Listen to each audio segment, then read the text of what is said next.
Hi everybody, welcome back to our drive this afternoon. Well, I suppose it's not welcome back. Well, it's welcome back to Djuma, but welcome to our PM Safari drive.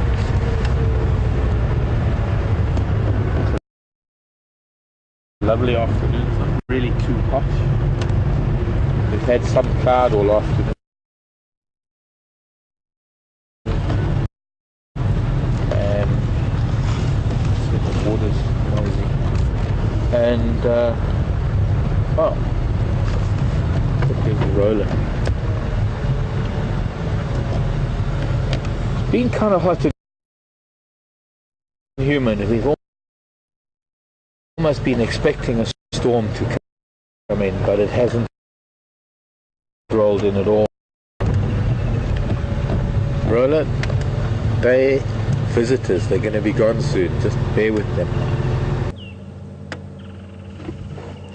We closed off our morning drive this morning with Karula. We had been with her for a while. We were a little bit late closing off because as it came to the end of drive, there were a couple of male impala, that bachelor herd that we see around Treehouse Dam, were there, and she went into sort of a stalk mode.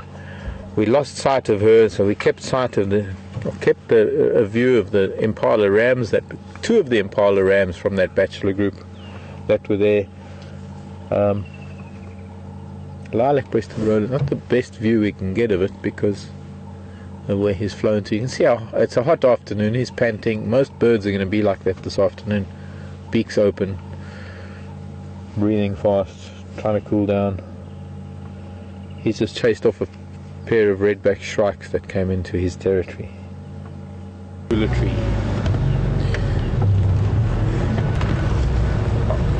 Once those impala ran off, once they disappeared, she started walking down towards Treehouse Dam, and I was kind of compelled to stay there. Although we had signed off and I said goodbye, I had one of the other game drive vehicles that was coming to try and find her some plants, and although they've been driven over,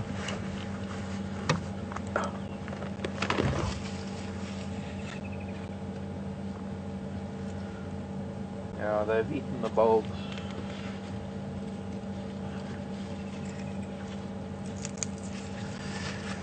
They dig these up. They're really lovely little flowers. They're not very pretty or showy. These are the flower heads. They're not very pretty or showy. These are the flower heads. Unfortunately, a vehicle has driven over this one, but it wouldn't have survived anyway because the elephants have been digging them up and eating the actual bulb. It's like an onion type bulb. This would have been in there like that. That's how the plant would have worked. But weird how they let the leaves drop, and the actual onion type bulb itself gets, for that tiny little thing, not really much there for an elephant to eat, but they did that. And I even know which elephants they were. Anyway, back to our morning this morning.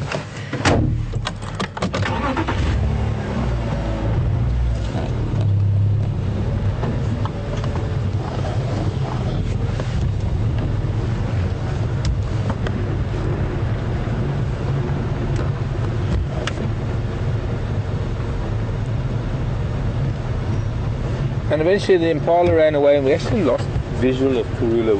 We couldn't find her anymore. But our only way out of that bush that we were in after we had gotten in there was actually the way that she had taken it. Well, we did keep up with her. I had to find her again, and I followed her almost all the way to Treehouse Dam, to the bottom end of Treehouse Dam, and the most amazing scene unfolded, and I just wish we could have gone live. I just wish we could have. It could have occurred maybe an hour earlier. Although we had a fantastic drive. We had a drive with Gula the leopard. We spent a lot of time with him, and it was really a good call, because if I can pat myself on the back, there's another one of those things pulled up. Actually, it's looking like it was maybe more the baboons that were pulling him up than elephants, come to think of it. It was the entire troop just digressing, because I always do digress. You know that I do things. happen and get my mind in a different direction. I'll get back to the elephants and things and Karula. But we were on our way to Karula, and as we came down here there were baboon everywhere. In fact, there were so many baboon, there was actually dust on the road, sort of rising, because the baboon were going crazy. There was a big bull, or rather male baboon, alarming and screaming in this bush. But before we do anything, that little flower, the plants haven't gone away. It's just we had a serious dry patch without rain, and now we had rain the other day, so the first little flowers are coming out after the rain. Some of the plants that are still doing well, but they need a little bit of water to produce a flower, and the plants are here, just we haven't seen their flowers. And somebody asked me yesterday about the roadside, or the lion's eye, or the roadside pimpernel, Tricloceros, and that is one of them. I saw this morning, I saw them starting to flower again. All we need is a few rain showers every now and then.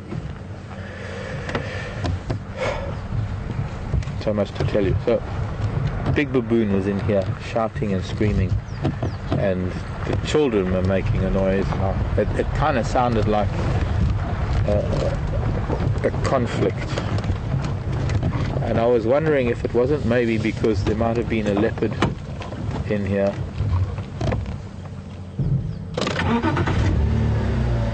Because this is where all the baboon activity was centered around. One of those things we'll never know. Here's the sausage tree, by the way. It's just down here by the sausage tree. We're in Philemon's Dip.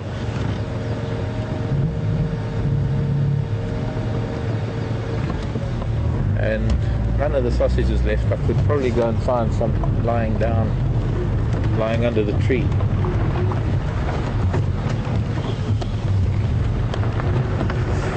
So we were with Mvula, and I heard that Karula was sleeping up on... She was on the road on Philemon's cut line where we're heading now. And I took a chance. I didn't want to leave Mvula. We had been with him. He'd been walking for probably over a mile. Didn't leave the road much at all, other than to mark his territory. From Buffelshoek Dam. We picked him up just around Buffelshoek Dam, so we followed him from about Buffelshoek Dam all the way east to beyond Gowrie Cut Line. Almost to Mvubu Road, and I was contemplating using Mvubu Road to come back here across the dam wall, but chose to do it through Gowrie Cut Line, leaving Mvula. It was a hard decision to make. Here we had one of the best big male leopards we would ever see, and we've been following him for a while, for over a mile, and I decided to leave him to see if we could catch up with this queen of Djuma.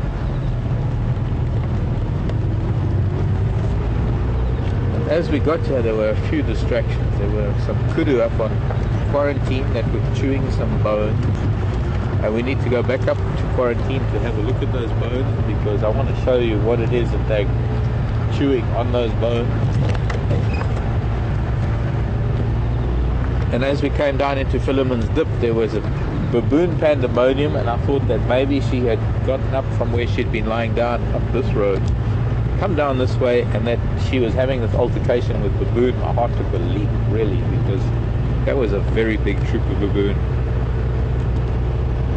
And it was quite wonderful that we actually managed to catch up with her. She was still asleep, but it wasn't long after we joined up with her that the clouds started parting and it started getting warm, and it kind of got to that point where leopards got to make a move. It's either got to go and do something or sleep. And she decided to do something. And she walked all the way down this way, almost to Treehouse Dam, stalked some impala, and it was around the time that she was stalking impala we had to say goodbye. And that's when things, well, it had been very interesting up till then, but then that's when one of those magical things happened that I wish I could have been with you all. So I have to tell you about it, because there was one other person that was here that experienced it with us, and that was Craig from one of the other lodges with his guests some wonderful people. Sounded like most of them were from the US. And we followed Karula after we said goodbye as one of the boys. There's a bachelor herd of impala here, and they've all moved up from Treehouse. It's part of my story, but we're jumping the gun a bit because I've got to go back a little bit. So we're going to stop here with these boys and we'll catch up the story until we get back to this very bachelor herd, because she'd been stalking two of them. Somehow two of them were separate from these boys, and then after they found her and they saw her and they were alarming, and she gave up the hunt of those two. I managed to follow her. I managed to find her, and I managed to follow her all the way down to Treehouse Dam. And when we got to Treehouse Dam, it was full of buffalo, obviously. There was another and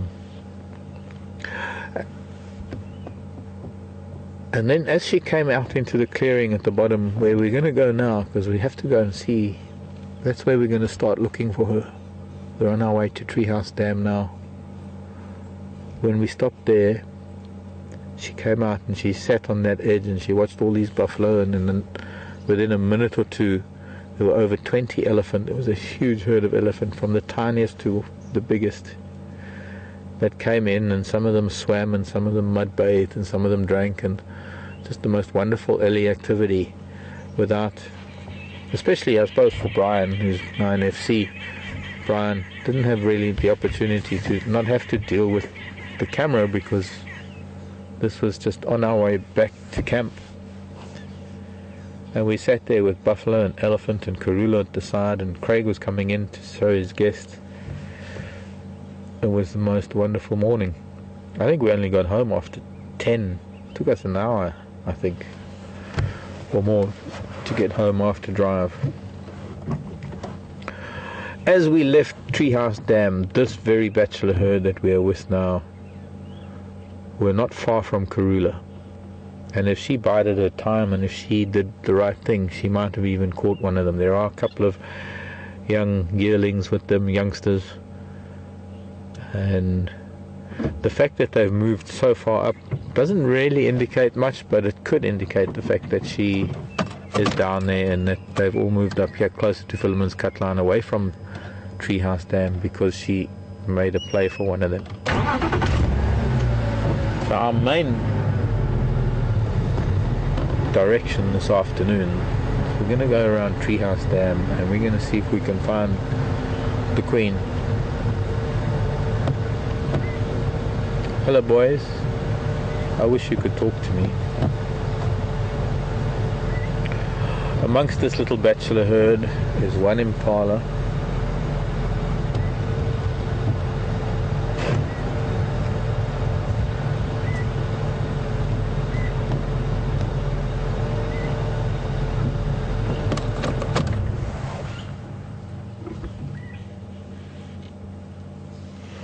There's one ram amongst this herd that has only got one horn. We saw him this morning. He was probably less than 30 yards from Karula.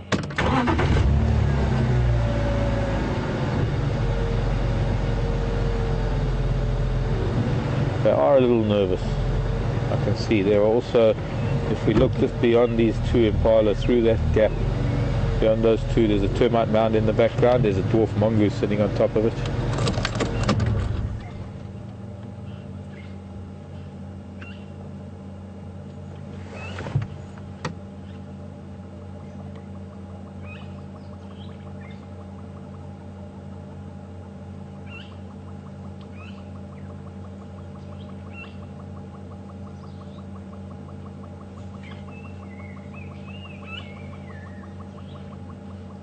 A little bit of tension in the air. Let's go and investigate.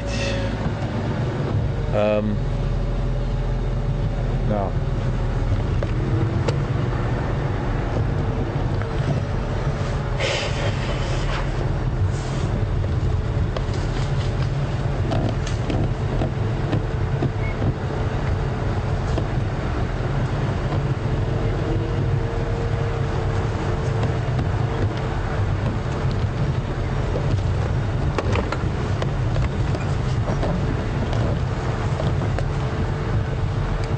Sorry, Brian, go again with that.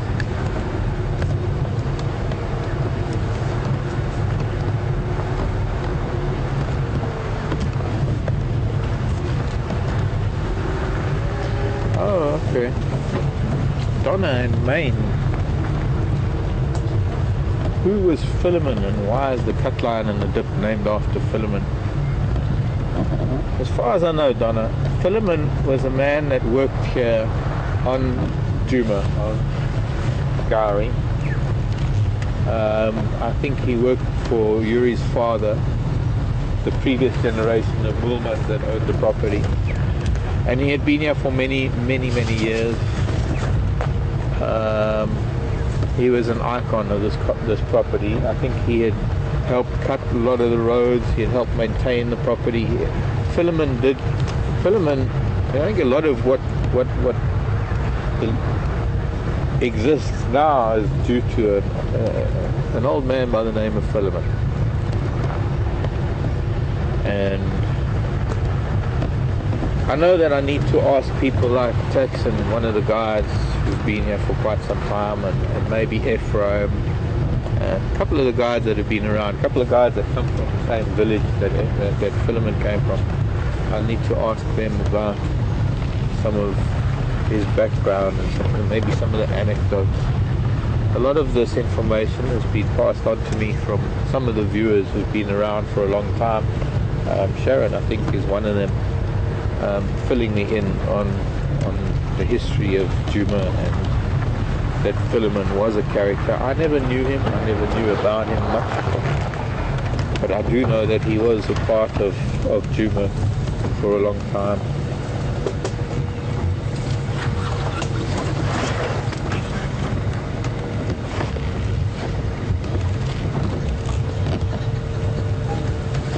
So, we're coming back to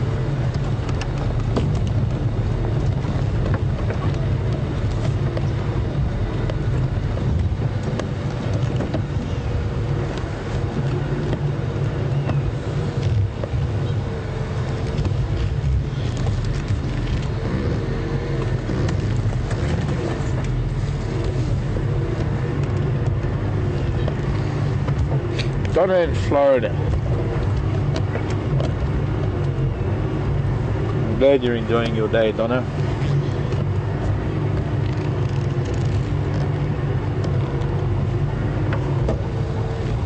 Donna's birthday. That is also a friend of mine's birthday, Vanessa. Ness always seemed to find a way to get hold of Vanessa whenever it was her birthday. Well, I'm not holding much hope that I'm going to find Karula, because I can see a steenbok almost where Karula was this morning. So I don't think we're going to find her right here. I wasn't expecting her to be here. I know there's somebody else's anniversary today. I think 54th anniversary. Bob. I think it's Bob. Bob, isn't it your 54th? Because that's very special, because in a week's time, less than a week, in fact, in a few days' time, it's going to be my parents' 54th wedding anniversary. Can you see that little steenbok framed in that beautifully framed? Can we go a little bit forward? Sorry. And off it goes. Sorry. I sometimes don't calculate the angle between me and the subject very well to get the camera in line. Okay, so Karula is not here. I left her here under this bush. From here she was looking at all the buffalo and the elephant. There were over 20 elephants swimming and mud bathing and just having a phenomenal time. Oops. Holes. My guess is that since the Impala are a little bit higher up, because the Impala weren't far from here, they were just 20-30 meters off to the left.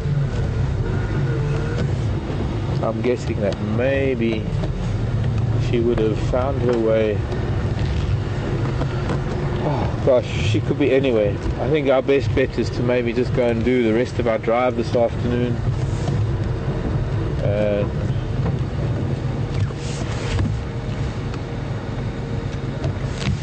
Wait 1 second.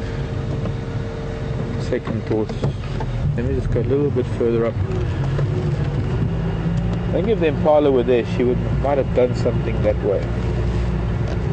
But I just want to go close to that big old jackleberry that is here, just in case she went back that way.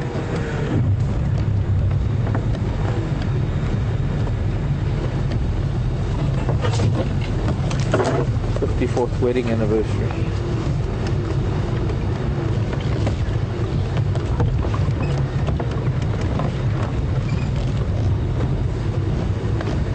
I can't imagine that Karula is very close, having a steenbok just standing around like it has been, like it was.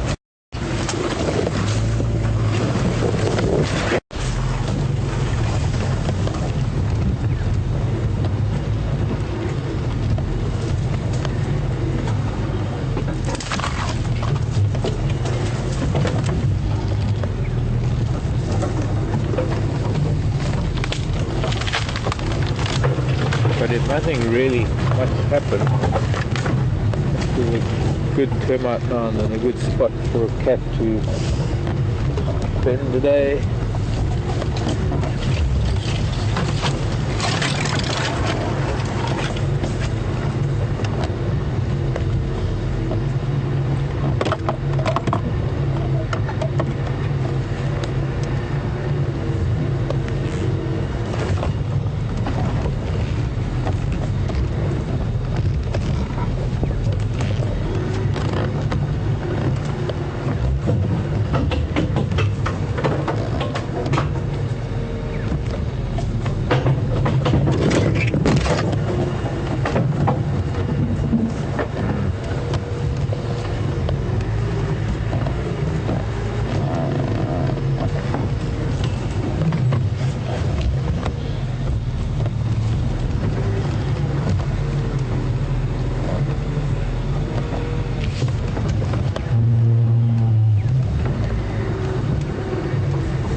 There's the steenbok.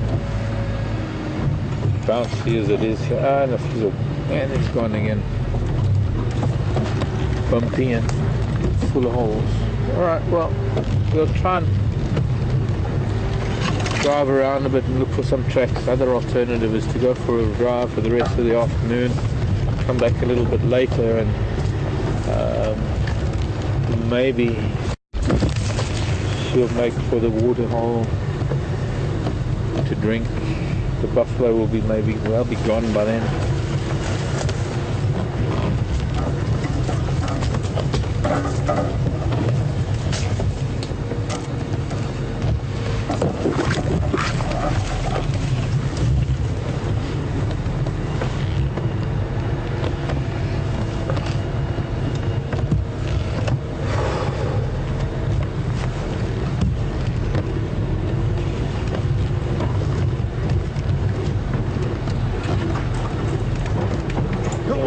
Bless you. Bless you.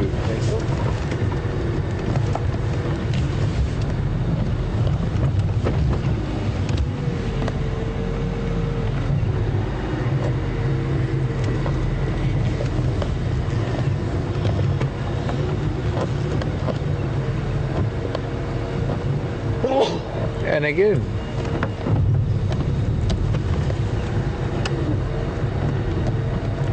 Allergies or just sneezing. Allergies. This big old bull the way he's standing. He's just posing. He's a really big bull buffalo.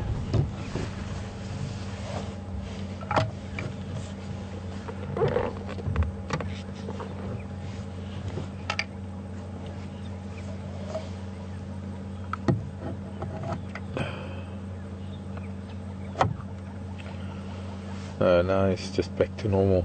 But he was stretching like a muscle, like a bodybuilder.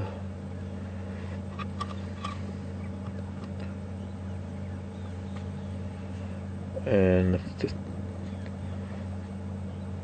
so comfortable in the mud. Okay, I get it. Bored with the humans.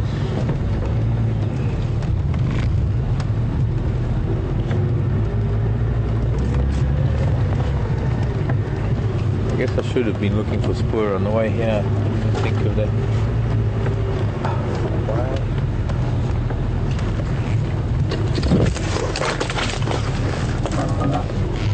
Start by going this way.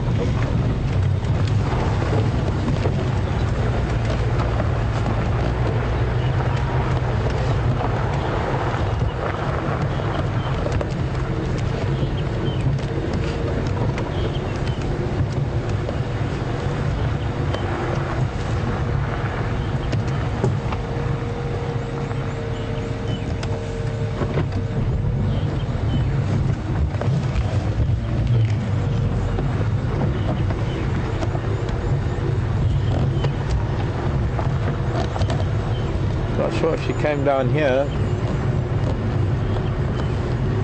There are still impala down here, so let's go back the other way. Or let's make a loop. Actually,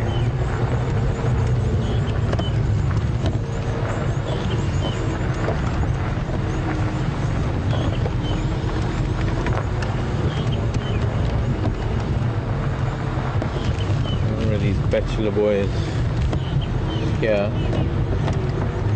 But at some point she must have moved off somewhere.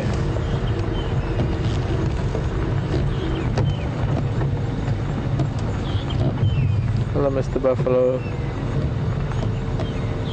I don't want to disturb you. If I stop, he's going to get up and run away. So we've just got to pretend we're driving past. We don't mean any harm. It's got nothing to do with danger at all. It's just that, look at these boys. They're just so calm. Look at this dude. He's like, he's fast asleep in the water.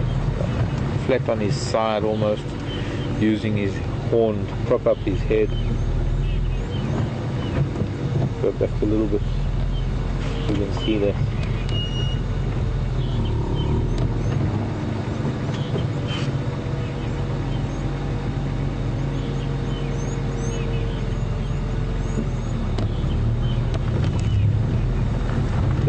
Sleepy buffalo on a hot afternoon. Some of them not so sleepy. Hello, boys. There's a buffalo to look at. Zoom in on his face. See, now I'm doing what I didn't want to do, was disturb them sleeping here.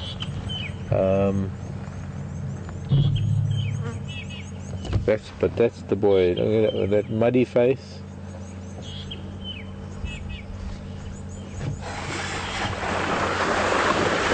That's what I didn't want to happen. But one buffalo had to make a stampede. Just one bull had. How's it, Mark? Yeah?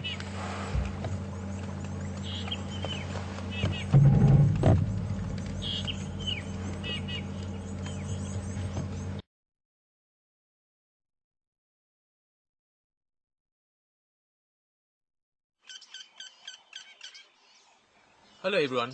Being out in the bush and being out there live has its technical challenges. We're experiencing some of that now and are working on it as fast as possible to get it sorted and get you back in the vehicle with us.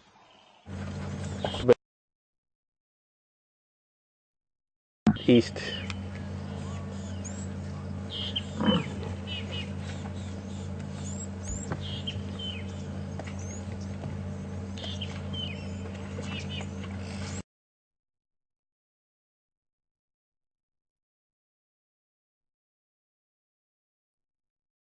I can find them, Kwanzaa.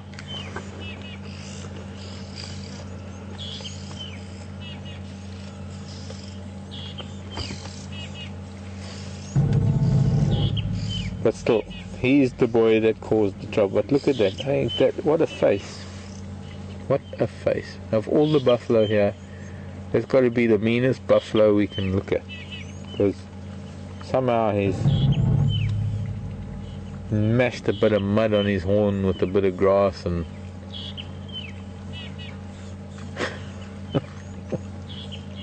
I don't know, it's just gangster stuff. Funny boy. 6, 8, 10, 12, 14, 16, 17, 18, maybe nearly 20 buffalo. And there's one cow. I don't own one little mafazi with these bulls. I guess she and this getting a little bit lovey-dovey with one big old bull.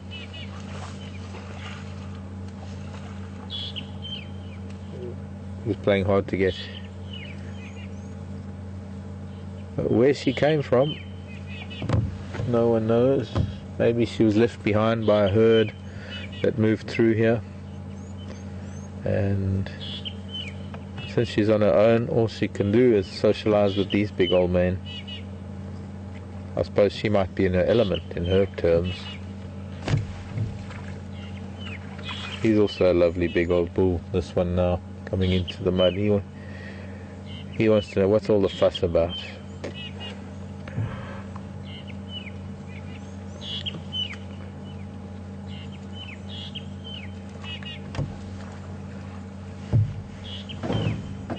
Hello, Mr. Buffalo.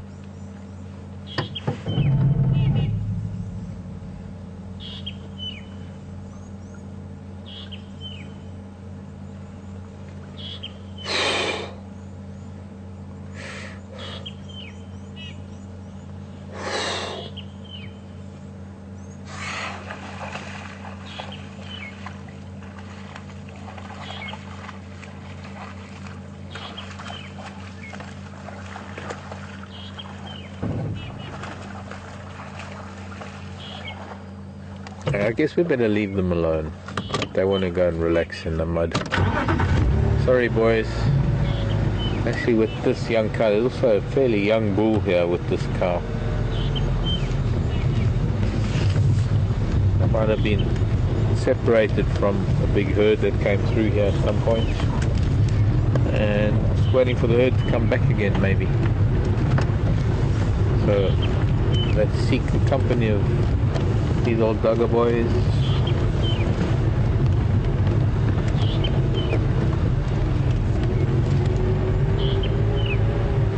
One last look at this monster. Sorry, I have to do this.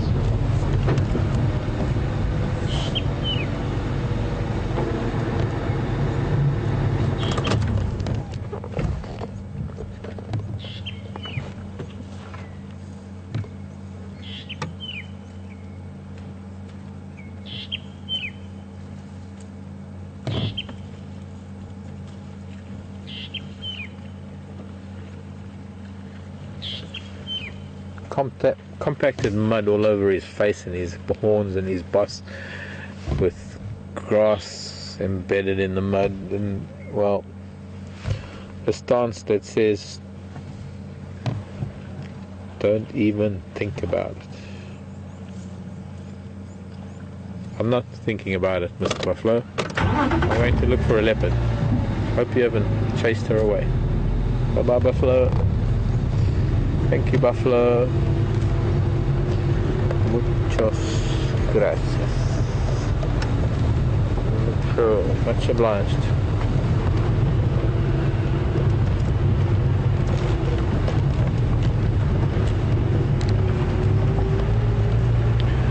And Craig finds his fourth leopard of the day.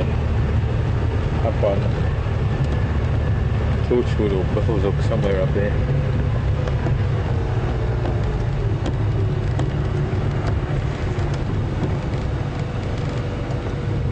His guests are having a really special day today.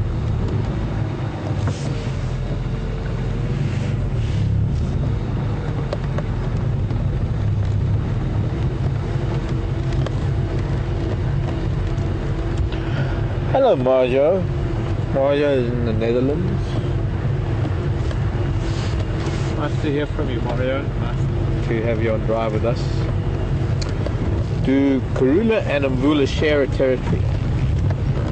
Well, I guess in some ways they do, Mario, because what happens is that a male leopard has a much larger territory than a female leopard. And within his territory, because he covers far more ground than she does, there are several females within his territory. So it's not that they share, I suppose it's hard to say that they share a territory. It's just that Mvula is the big male that owns this territory at the moment. And he just happens to have several females within his territory. Karula's within his territory. So from that point of view, yes, they share a territory because she is, her territory falls within his territory. So for that part of it they share. But she won't share any other part of his territory that covers other females' territories. Might be her rival. Doesn't look like she came walking out this way.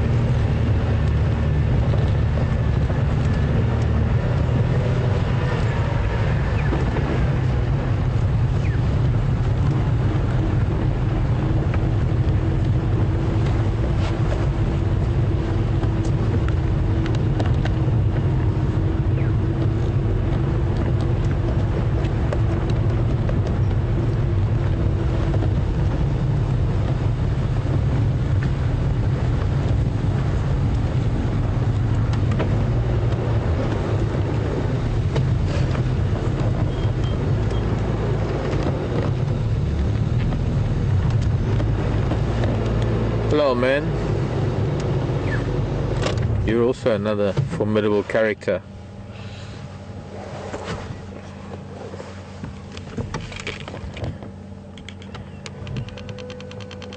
Have I ever been charged by a buffalo?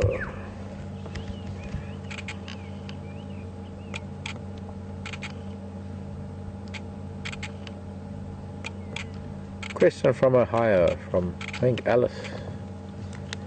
Gosh, he's got red eyes. He's also a monster. I mean, covered in mud. I love the grasses sticking out of his mouth. You want to stop just 1 minute there, Mr. Buff? Just 1 sec. Hello. Torn ear. It doesn't get more buffalo than that.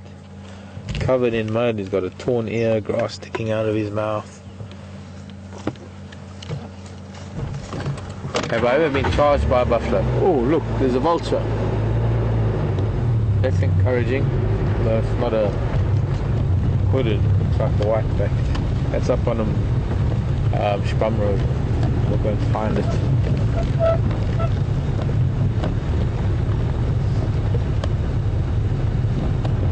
Might mean something.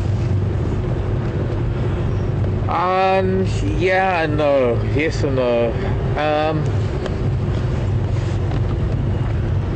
I think within my first few months of guiding, I had an experience with a buffalo. But it wasn't that he was charging up. He was merely trying to run, and the only way he could run was first towards us and then away from us. There's a spider. I don't know if you can see this dead leaf? Yeah.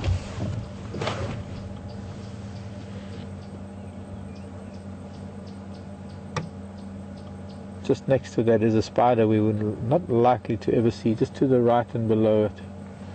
Sort of, if that is the center of the clock at 4 o'clock, there we go. There's a nursery web spider. Harmless she is, but unfortunately can't quite get the texture of her web. It's almost like a funnel, and she's related to the fishing spiders, I think.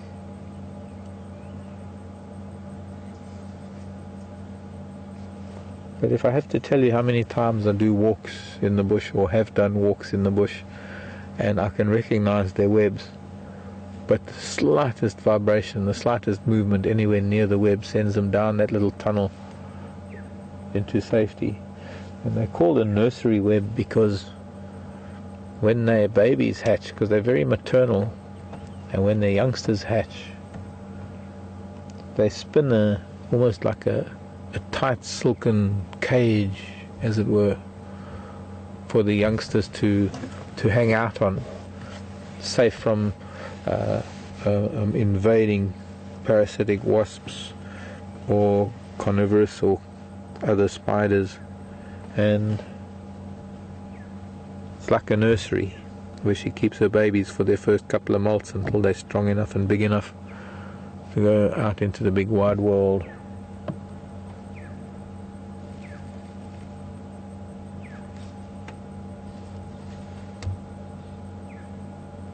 Couldn't resist that.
So far I'm not seeing any other tracks coming out this side.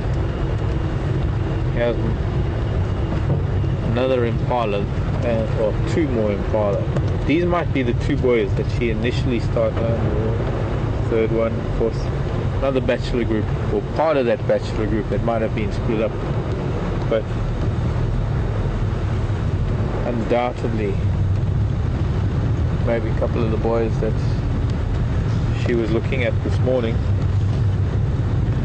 Okay, so we're getting a bigger picture of things. The only possibility is that she eventually moved east. She maybe sneaked past everyone at the dam and headed east.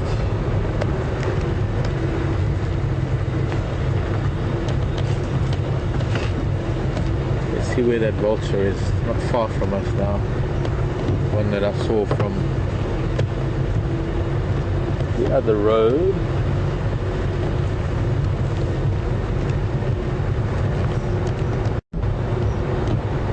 This is almost where she was stalking those impala this morning. Very dense bush on the side of us here, but just behind it there's a little open area. A good few years ago, one of her sons, Mishu, chased a baby steenbok right past us, almost past my door.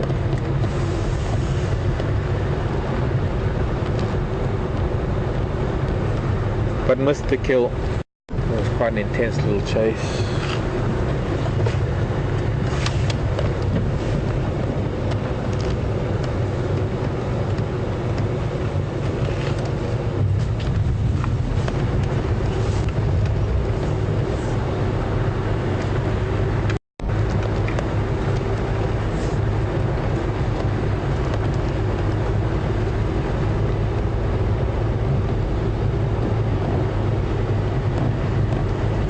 Vulture's flown. It was in one of these dead trees here.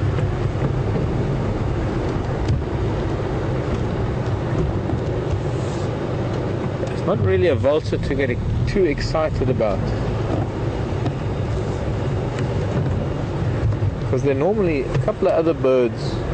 Normal doesn't really count, I suppose, in most circumstances, but ordinarily there would be at least one or two other smaller species of birds if there was a kill. we don't know these things for sure.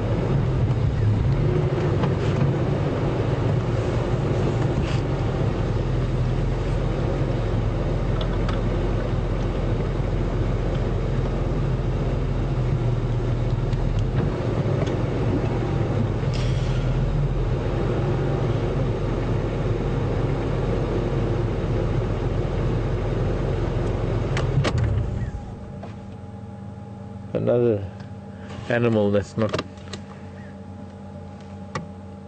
likely to be around if there was a leopard around.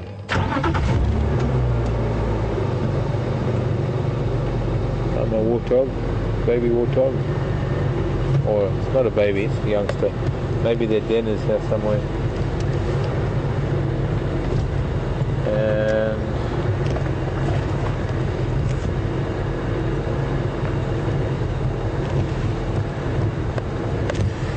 and I thought I might find something, or find warthog.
Here are more impala.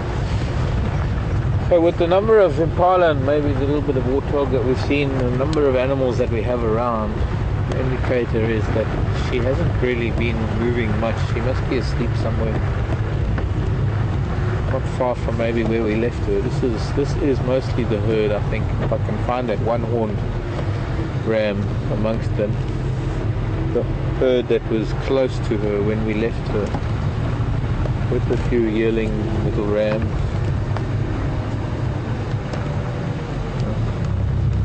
No sign of one horn. Funny, I said to Brian this morning, if there's going to be one impala that's going to be the most likely impala that's going to be caught, it'll be him. By virtue of the fact that he's the one that we recognize the most out of all of them. So, oh wait, hang on, squirrel shout.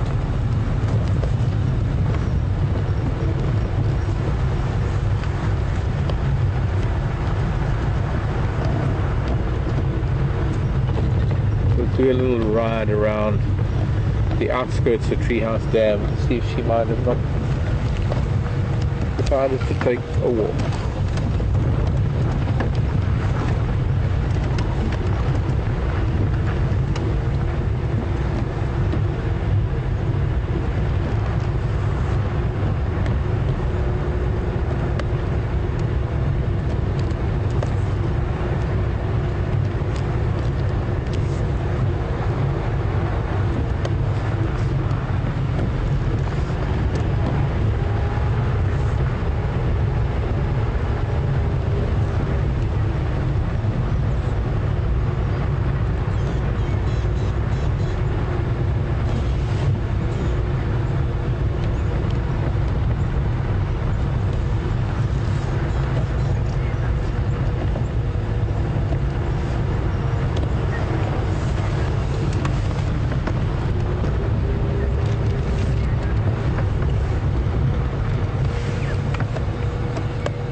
where all the baboon were.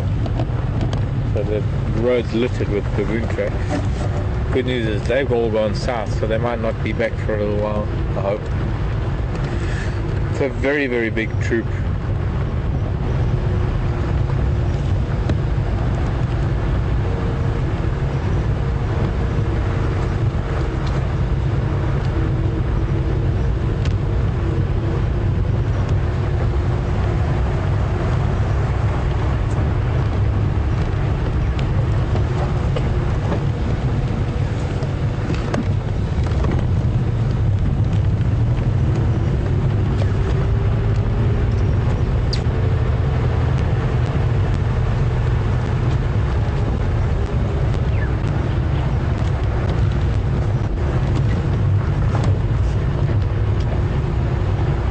Craig, come in. How many ingwe now?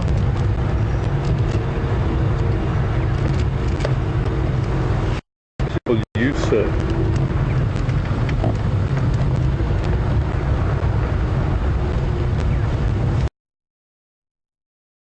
But drought soon though.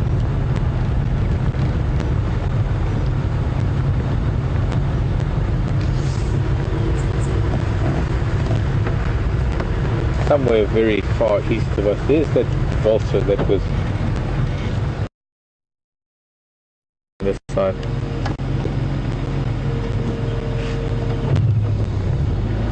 The vulture that was on Spam Road is now sitting there. We've got to look for other signs. White-backed vulture.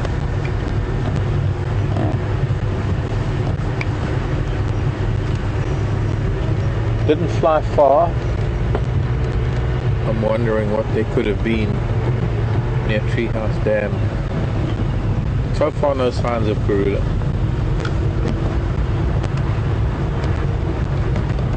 Craig has just found leopard. I don't even know where it is. Kanyeni and her cub. And by the sounds of things, he was led there by another leopard. I don't even know who the name is, but he saw 3 leopards this morning, and he's already looked at this little elephant and her calf. He's already seen 3 leopards this afternoon, which makes 6 for the day. Rather uncanny. All of them off Djuma. Well, no, 2 of them were on Djuma. One of them was on Djuma, Karula. Mvula wasn't on Karula when Mvula wasn't on Djuma when he arrived to see Mvula. Okay, that female with her calf, I'm just going to leave her be. She's crossing through towards Treehouse Dam. I'm not going to barge after her with her calf. I know exactly what this bush is like. There's a lot of monkey orange and stuff. It's not going to take her long to come through towards Treehouse Dam. So we want to eventually get back to Treehouse Dam. I'm going to do everything in my power this afternoon to try and find some sign of Karula. Failing to find any sign of her, I reckon she's still somewhere at the dam. It's a hot day. I think, oh, there's a barbet singing in the road.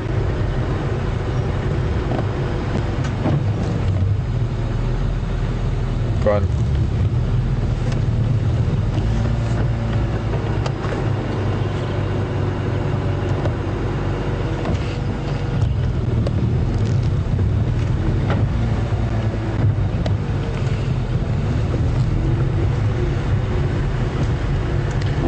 Got a very, very good question from Jonas and Mom Nicole, all the way from Germany. Nicole and Jonas and Nicole. When Karula is hunting, does she target an individual and stay with that individual over a period of days until she catches it? Or is it a sort of a one-off thing where she hunts and then if she misses she goes on to something else? You know, it would be a very interesting thing, Jonas and Nicole. It would be a very interesting thing if we were able to follow a leopard over time to maybe discover that really sometimes they will target an individual and they'll follow that individual until they catch them. But generally that can't really happen. It doesn't really happen. It's not very easy for them to be able to do that because there's so many other factors that influence their lives that make them move on. Generally generally when leopard are hunting, the opportunity that presents itself is the hunt for the moment, and if they miss that opportunity they have to go somewhere else and hunt somewhere else because, well, they would have been seen or their presence would have been noted, so they have to then move on from there. I'm trying to find one cat track amongst a lot of baboon.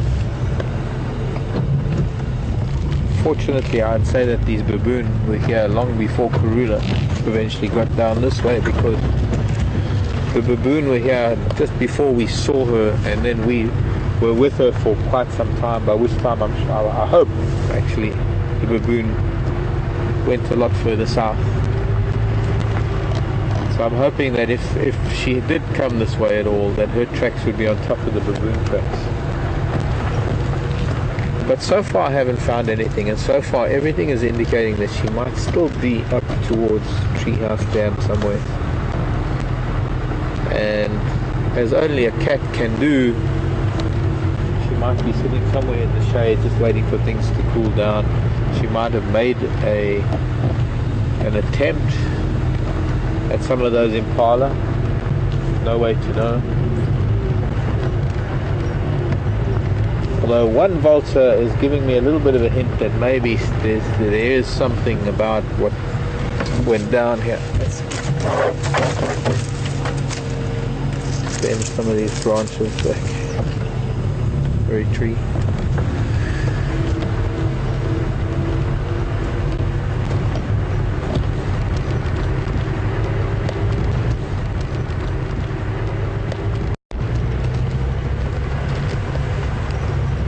There's a regular bachelor group of impala here at Treehouse Dam, and they are quite spread out at the moment. They seem to maybe have been split up, or maybe there are other rams that I don't know about. I've never really counted the bachelor group.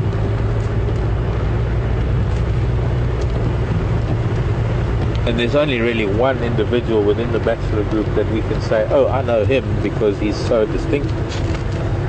Excuse me. Sorry. The one feature about him is that he's lost a horn fighting at some point in time, so he's just a one-horned impala. And well, I haven't seen him yet. That doesn't really mean anything.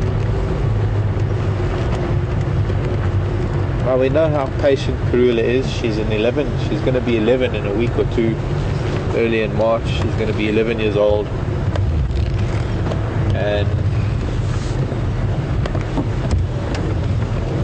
she's a very patient cat. When it comes to hunting, she can wait all day. And this is where Nicole and where this question becomes quite important, in that sometimes they will aim for a target. So, tiny little flies from these buffaloes around my face and my feet. And she might take a couple of hours until she can get close enough, or until she can see that they're relaxed enough. Here, some of these young rams, or these rams. This is the group of rams, and there's the one-horned boy. I can see him from here, so he's just through here.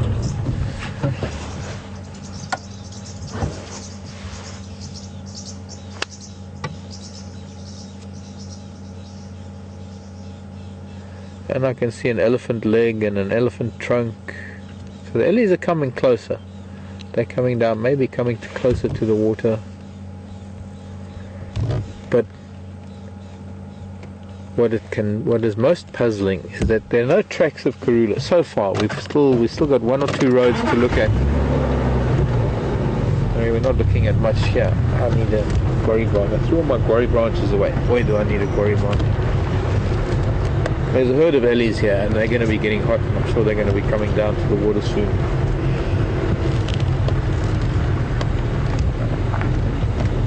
And I think that we're going to probably spend most of our afternoon here at Treehouse Dam, because, oh, wait a minute, some of these buffalo have left the water.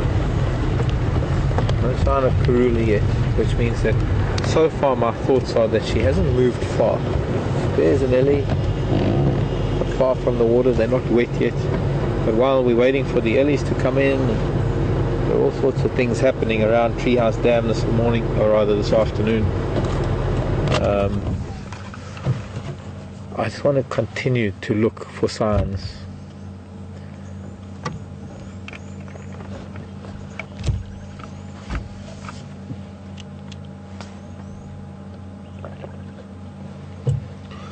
I'm not ignoring ellies.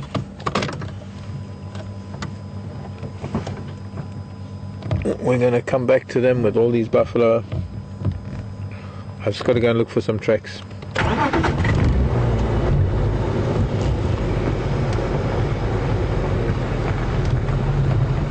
And I know that we can come back to these elephant, to these buffalo.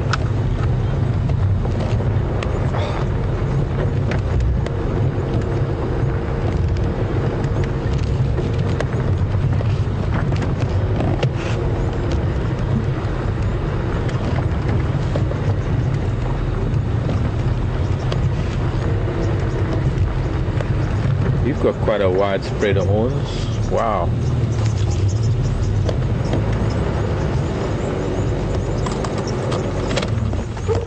You've got quite to do. Not very old, not very big in body, but certainly got a set of horns on you, dude.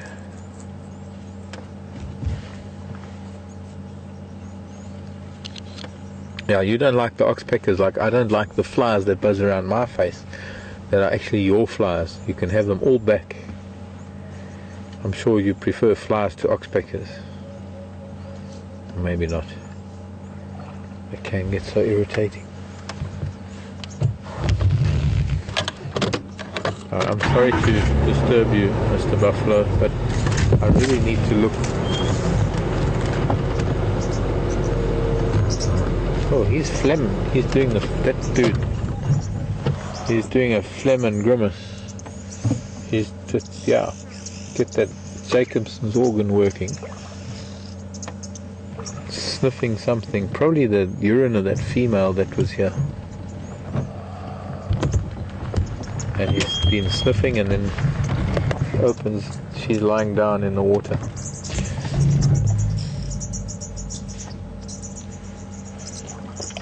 Sorry, Andrew, but the angle all wrong now.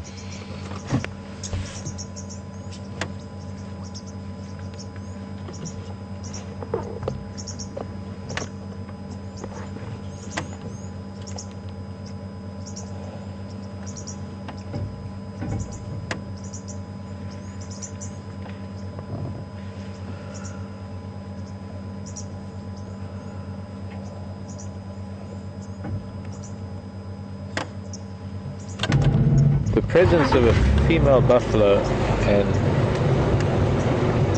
especially a cow that might be coming into estrus with a bunch of old bulls like this, can only turn into some conflict.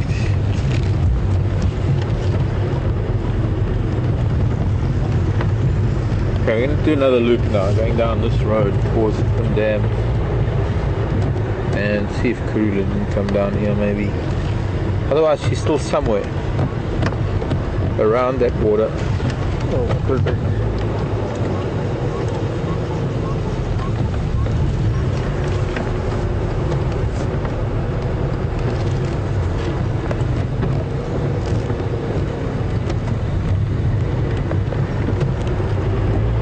Nothing.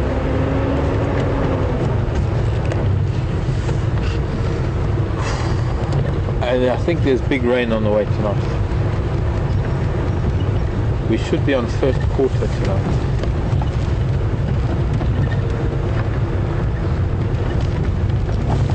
There's so many things that are leading up to a bit of rain coming.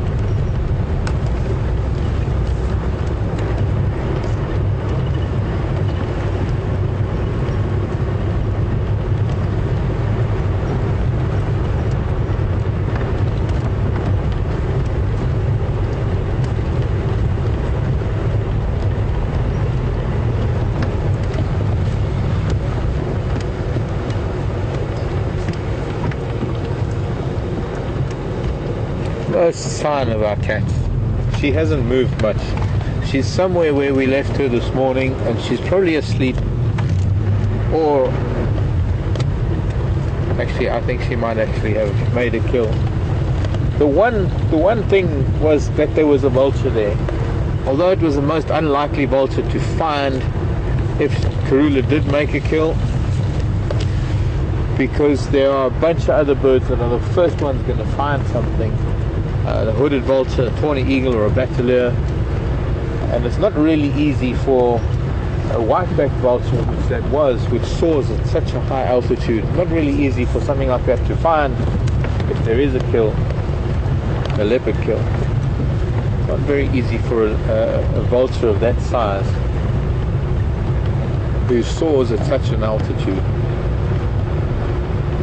to be able to find something so fine in such dense bush. But it's not impossible, and it's always something to consider, especially since that vulture didn't move very far.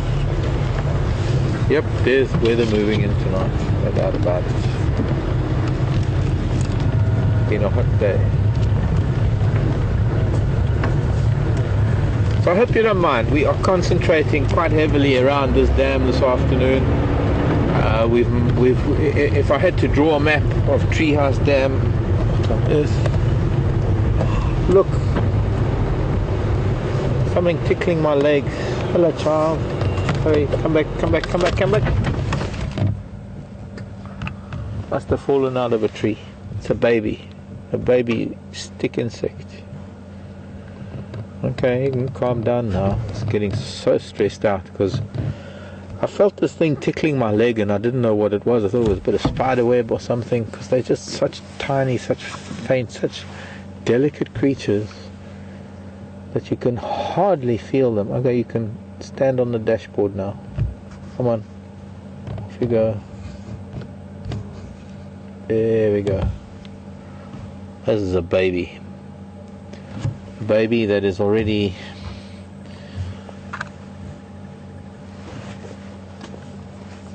nearly 6 inches. One of my books has got a table. What could I put next to it for scale? I suppose I don't really have to put anything other than my hand, but you can see that with my fingers, as a baby it's already quite large. This is one of the giant stick insects. I know in some parts of the world they call it a walking stick.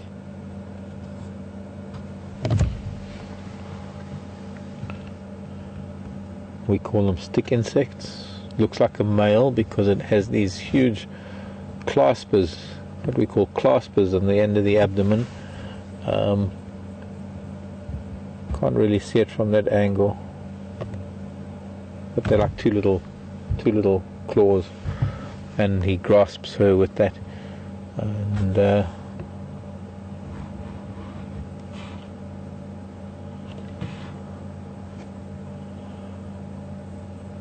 I just want to lift your head, child. Come on. Okay, I'm not going to play with it anymore.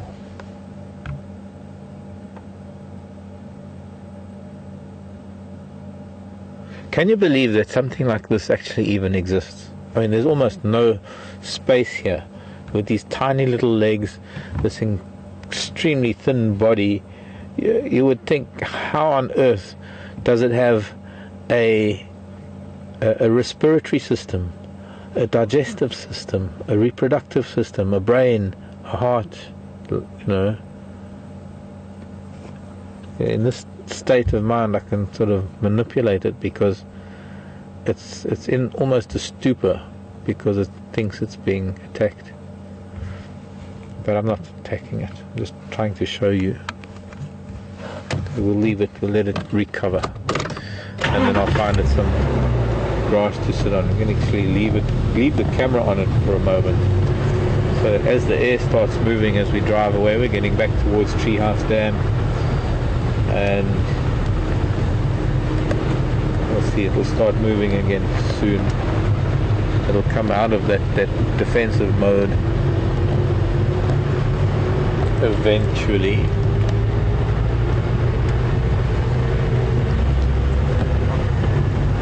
What? Okay, sure. Thanks. There we go, starting to move. So now we need to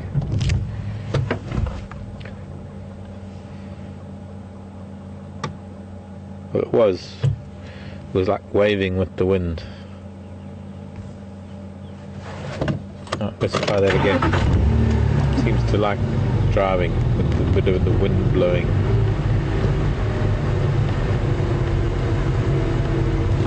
Hope this is not making you dizzy.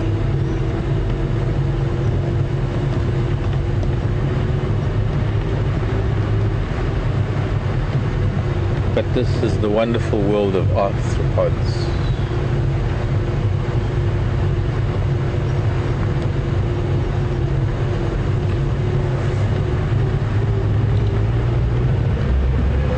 There we go, starting to move again. Doing a dance, we're doing a dance. Play the music, cue music.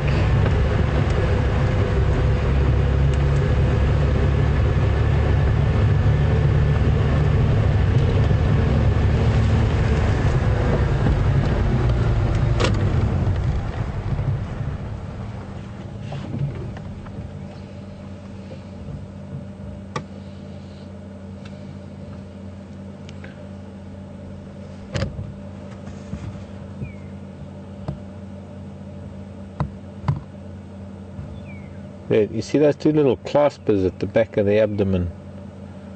Tip of my finger. Oops, out of picture.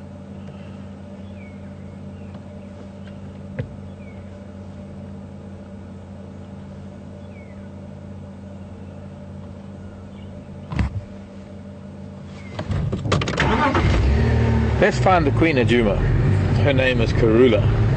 She is not far. She's within a 200-meter radius of us right now. We are surrounded by bachelor impala, bachelor bull ellies. There's a breeding herd of elephants that are about to, if not already at the water. We need to get to the water. Oh, there goes our stick insect over. She's gone over the edge. But I've got to leave her be. That little child. We'll leave it be. Get on with what it has to do in life. I want to find a tree or something for it. Some of the buffalo are back in the water.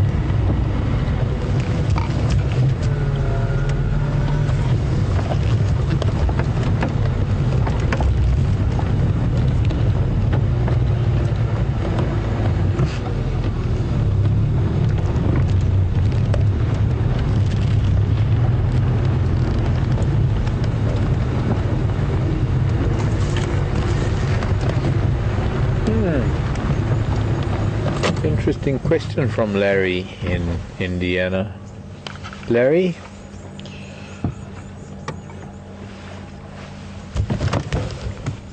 Larry's asking about eyesight. I just want to, while I'm here, because the hood of the car is quite hot, so I just want to get my stick insect. Come, child, and put it on. Yeah, I can start on the quarry. You can go onto the quarry. There we go. Larry wants to know about elephant eyesight. So far we've only got buffalo. Now we need to go find some of these ellies, and hopefully there are also a lot of baby birds screaming that I can hear. I don't know if any of them are weavers.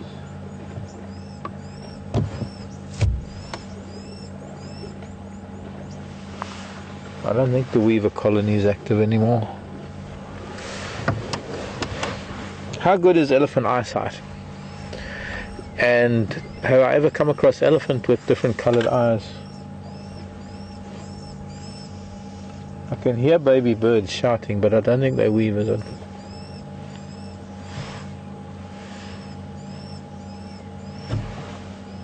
don't know where that's coming from. No, I've never seen an elephant with anything other than sort of hazel or brown eyes. Look at that beautiful sky reflected in the dam. I mean, that's quite an amazing shot, Brian. Andrew. You guys are amazing how you find these things. Thanks, Andrew. Actually, that might even be nicer too, because now you've got more light reflecting.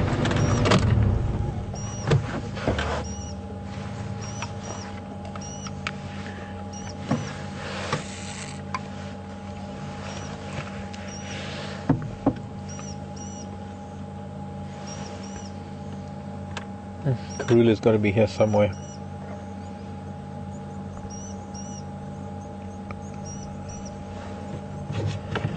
Never seen elephant with different colored eyes. How good their eyesight is? I think that is a debatable subject. I think that's something we will never know. I think it is something that, when you consider how elephants are in their lives,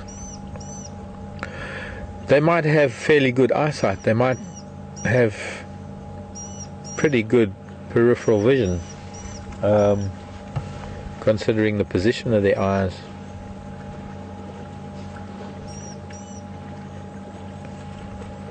But they might choose to only react to things that are close to them, which might give the impression that they're very short-sighted, that they don't really see much. Maybe it is, what it is that what happens after a certain safety distance away from an elephant, that they're not really concerned with whatever happens out there, because they're elephants after all, and the only thing that they're really concerned with is whatever happens within their safety zone or their comfort zone. I mean, it's always been thought that maybe they don't have great long distance vision, that their short distance vision is pretty acute, and especially the position of the eyes doesn't give them much of an overlap of binocular vision, as much as it might do looking down, because looking down is where they're picking things up off of the ground, where their vision is supposed to be most acute. But how does one measure it? I mean, how do you even calculate it? Yes, you can deconstruct the eye of an animal. You can take an animal that has recently passed on, and you can analyze, dissect, and magnify the eye and the parts of the eye to your heart's content. But how much does that really tell you about what the animal sees? Because isn't it really what is in the brain that determines what one sees, not so much what the eye is able to visually record, but how much of the intelligence of or rather how much of the cognizant ability of the brain is able to analyze what the eye is seeing. So I think personally it's an uncalculable thing until we can walk, or a cat, or any other animal for that matter. How do we really know what other animals see unless we can see through their eyes?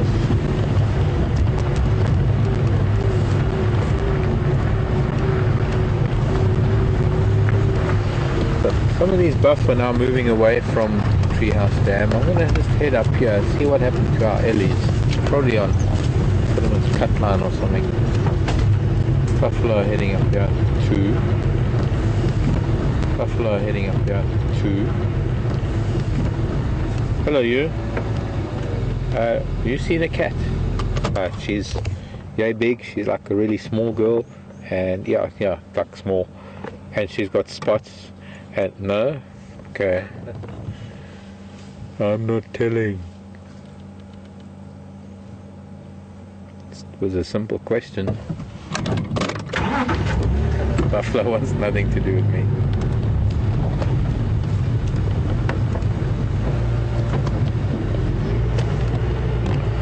What does a stick insect eat? That's a good question, Larry. Oh, by the way, I left it on a guarri branch just back there where we were stopped on the damn wall. They mostly eat well, they are vegetarian. There is an ancient group of insects. The stick insect, as far as I know, and I need to just clarify this with a glance at my book, because I have to refresh my memory. But as far as my memory serves me, the stick insect belongs to the family Phasmatodea. The Phasmatodea, Phasmatodea, Phasmatodea, if I spelled it correctly,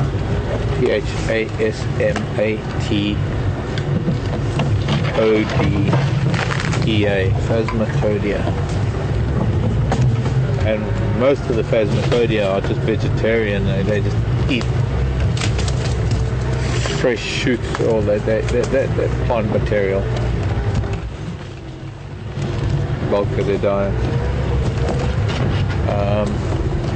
However, there's an ancient group of insects that was thought to be extinct, and I think maybe 20 years ago, 15-20 years ago, a specimen was found that created an entirely new order of insects known as the Phasmatodea, because it's kind of like a cross between a stick insect and a mantis. In other words, it's like a carnivorous stick insect, because it still has mostly the stick insect shape and everything, yet it's a carnivorous species, and its forelegs are adapted, not quite as specialized as the mantids, the praying mantids, but still specialized in a way that it can track and hold on to prey. And I've lost these elephants. I thought that they would be here. I thought that well, we'll see. We'll get to Philemon's cut line and see if we can find them. We're not far from it, 20 yards away. There they are. Ellie radar is working just fine. Unfortunately, my leopard radar is not working very well today. Although I did find you 2 leopards. There's another elephant. Hello, Tembo.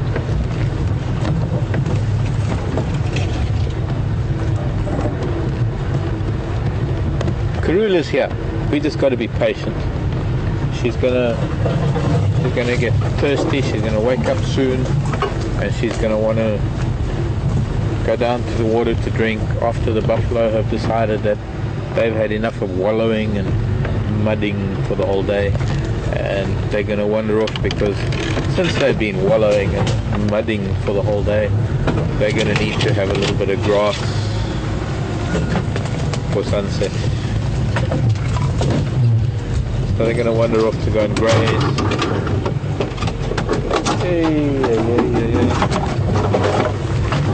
Old dead twigs from a fire. Yeah, look, there's a little elephant child pushing over a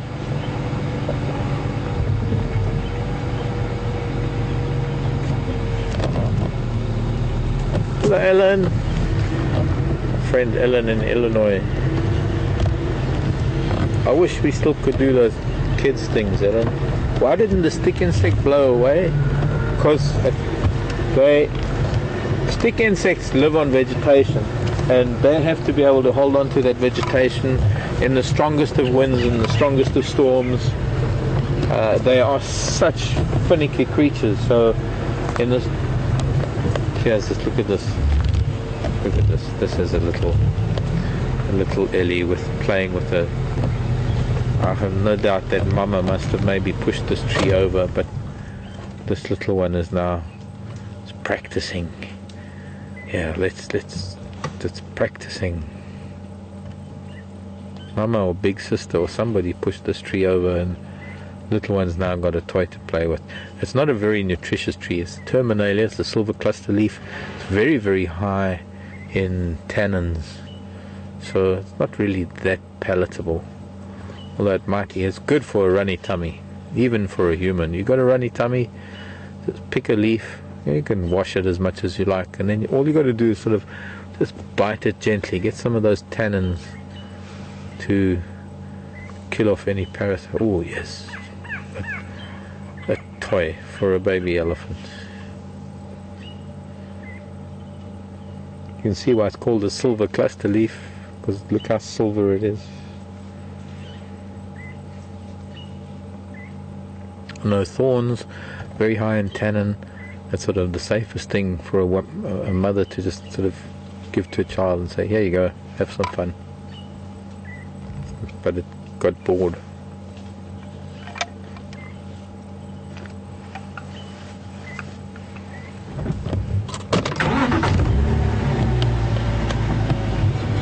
Running away. Not really, it's not going too far.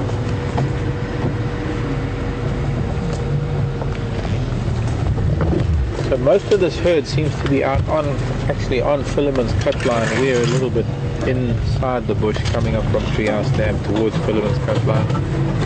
I'd like to get out onto the open because then I don't make so much noise. Watch this little one. Hello, baby.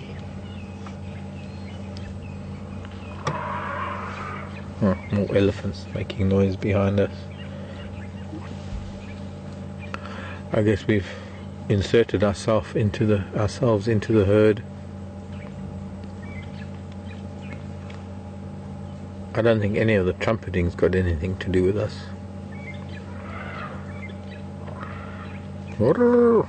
That's down at the dam. We should actually be back at the water.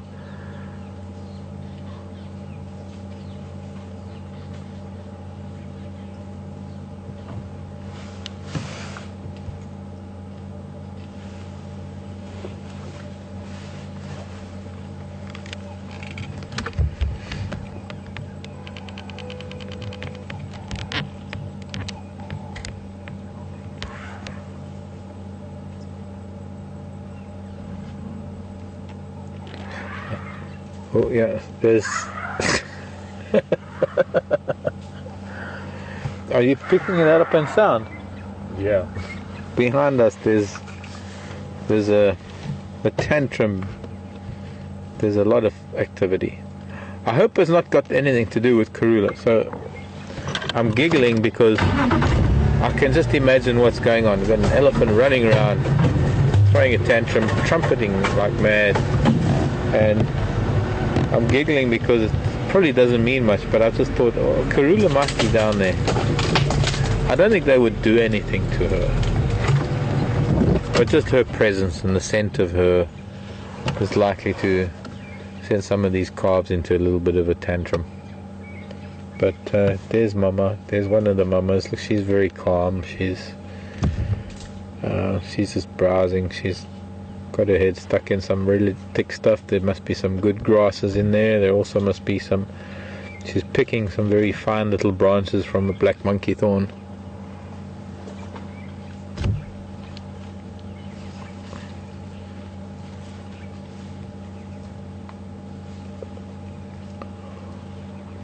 Very well spread out herd of elephants. I'm guessing we're sort of within about a 200 meter radius, or well, when I say 200 meters, 200 yards, give or take a few feet. It's kind of the same thing, but yeah, give or take 200 feet, 200 yards, the radius. We've got buffalo and elephant, and somewhere a leopard, and we got to find that leopard. So you got to drag me away from the elephant, I think.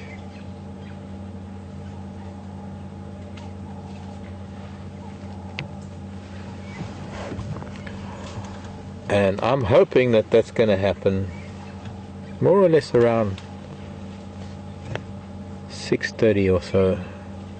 When it starts getting dark, I think Karula might Might have had a pretty good day and she's going to need to go and drink. I'm putting it in her head. I'm putting it out there in the universe that it's been hot for her. She's still in the area, but she's been prevented from getting to the water because of all the elephant and buffalo and other big pachyderms that have been at the water today.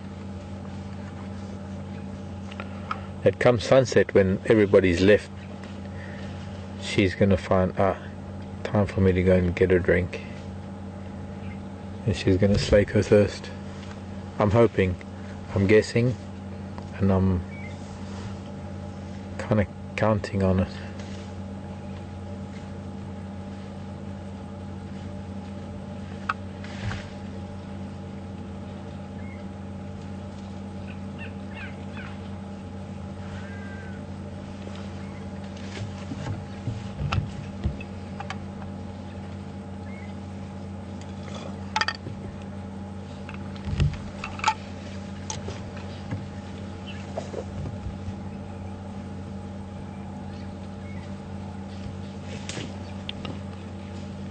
Love to see her right tusk, because I think this is the same. No, there we go. There's a bit of the right tusk.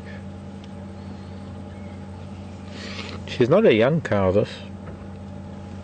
Some of these elephants are showing signs of mud and wet patches, so they've been to the dam, probably in the heat of the day. They might be the same herd that were here this morning, and they've decided to feed around the dam within a sort of certain radius of the dam so they can get back down there to mud and splash.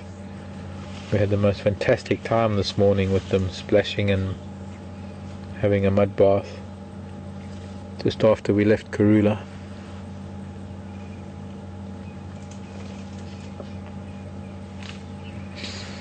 Was it?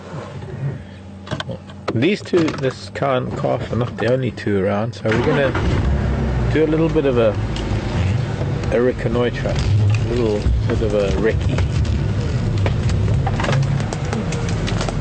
Sorry, Mama. That might even be that big female I thought was pregnant. Sorry, Mama. But yeah, let's get out onto the cut line, which is right here. See some ellies out in the open.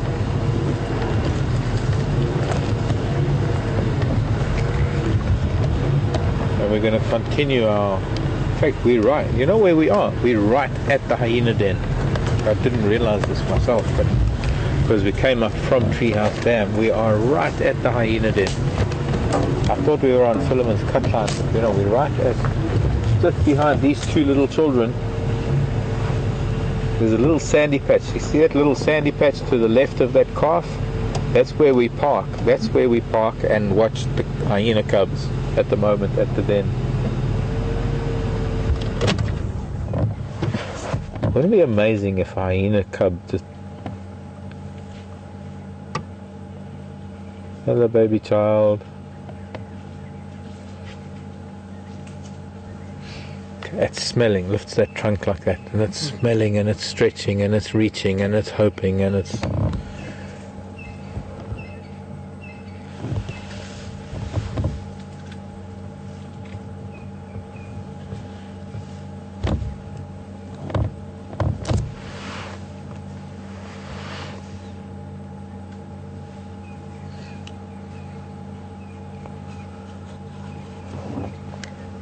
Kan bli en lov at en pisi kaya.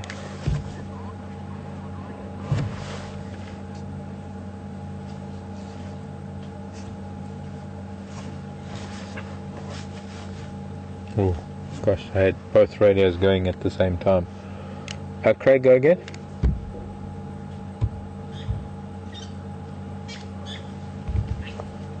Philemon's cut line. Well, I've followed Ndlov to the kaya, so I'm at the kaya, but there's nothing here because there's Ndlov everywhere.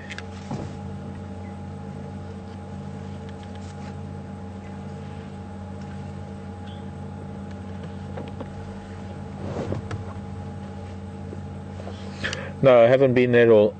Been driving around in circles trying to find any sign of Karula. I think she's still pretty close to Treehouse Dam. There's no Mkonzo that I can find, but lots of Nyamazan all around the dam.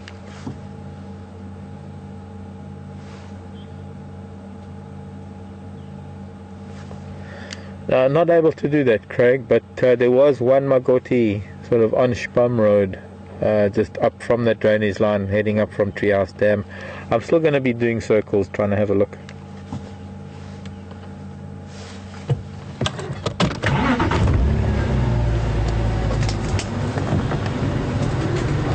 Okay, thanks.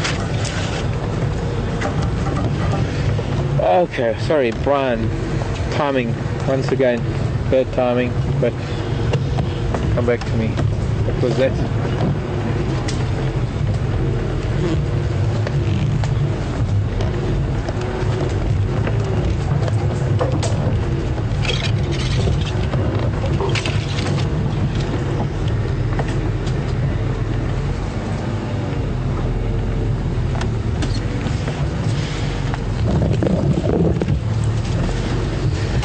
Marianne in Arkansas was asking, do I see the pregnant Ellie in this herd? I thought I did. The problem is I think the biggest problem, of course, is trying to remember what her tusks and ears look like to see if it's the same one. But I've just seen an Ellie in this. I can see her now. Here we are at the hyena den, and they've just moved around the side of the hyena den. I'm not seeing any of the hyena active here. But there is one female here that looks really, really rotund. But this is where we normally park. I mean, they're looking from here. There is the mouth of the den. None of the hyena, well, there's a herd of elephant around. Let's go hide inside the den. So none of them active. A lot of children here. The Ellie children are. As we leave the den, there is that one big female just off to our left here. She's making her way towards Philemon's cut line. The elephant tracks everywhere. They wouldn't, there's no reason for them to really react or to waste any energy on the whole fact that they probably can smell that there's a den here. They can probably smell that they're coming through here. Look, there's this little child. If anything, she's the one that's actually starting to perform a little bit more than any of the others. I thought this was Philemon's cut line, but it actually turned out to be the den, because I wasn't sure of the angle that we took from Treehouse Dam. But we've come up straight from Treehouse Dam, following these Ellies to the den. So we're going to just go back towards the cut line. And the whole herd is making its way towards the cut line. They must have been at Treehouse Dam earlier.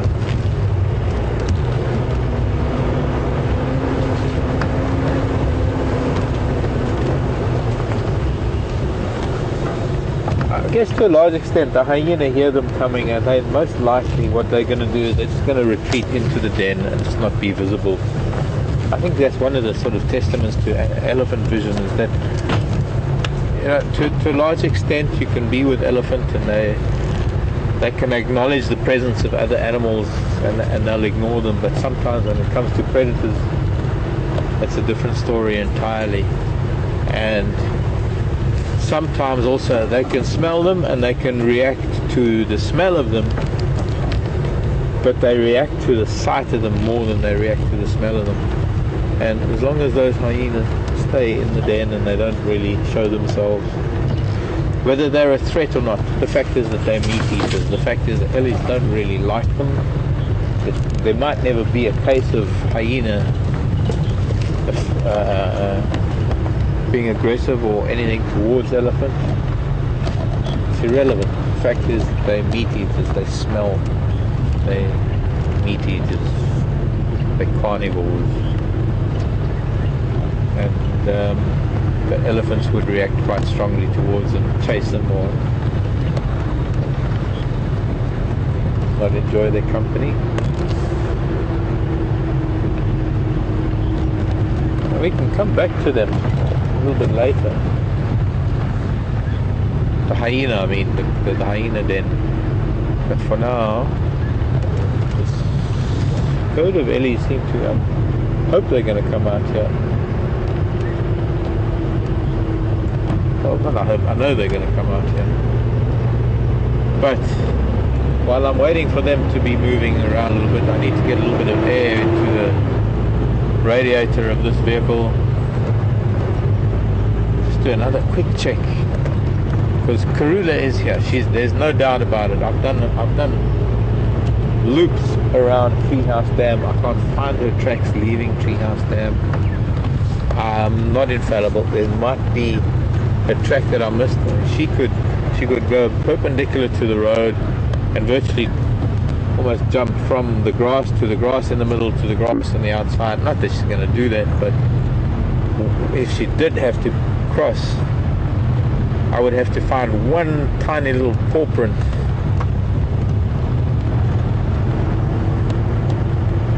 And I could very well have missed it as she vacated the area, because there's just so much activity in this area. For now though, I don't know when I've last concentrated a drive on one area so intensely as we have this afternoon, but that's because we have so many things to be able to see. We've got all those buffalo that are around. Karula has been here.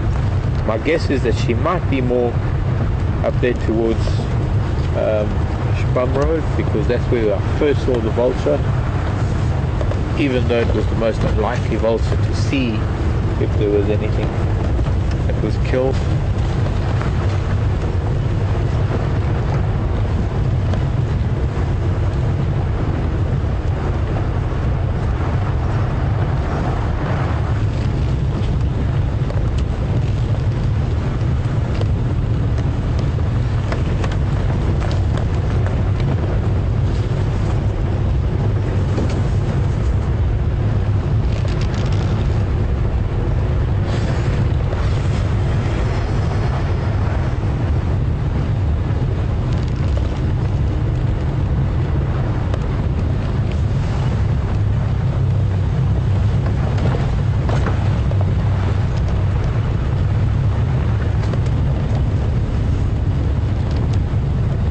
Jimmy Joe, Miss Jacobs class in Illinois. I wonder if this is the same school that I used to talk to in the past. Jimmy Joe. How the camera is set up on the vehicle, and Miss Jacobs class. Hi guys, nice to have you on board. Really great to have you on board. I hope you're enjoying our drive this afternoon, and I'm really trying to find you something special. But what we're going to do soon is we're just going to go back to the Ellies, and we're just going to spend time with the Ellies, although some of them are here and the buffalo in the water. I think we're just going to wait and see what might happen, because it's been a hot day, and if Karula's anywhere near here, she might wake up in a bit. I just needed to get an idea of how wide these elephants are spread out, and we were up at the hyena den, and the elephants were at the hyena den, and look, it's just been at the water, this little child. It's a little boy that's tagging along behind the herds because he wants to be independent, and I think he was trying to make a deal with his buffalo. I think it might have worked out very well, because the buffalo don't seem to be too pleased. But he's got a wet trunk and he's got wet feet, which means he's been at the water in the last couple of minutes while we've been with the rest of the herd, and I think he's just lagging behind. I think the rest of the herd have gone so far north from where we are now.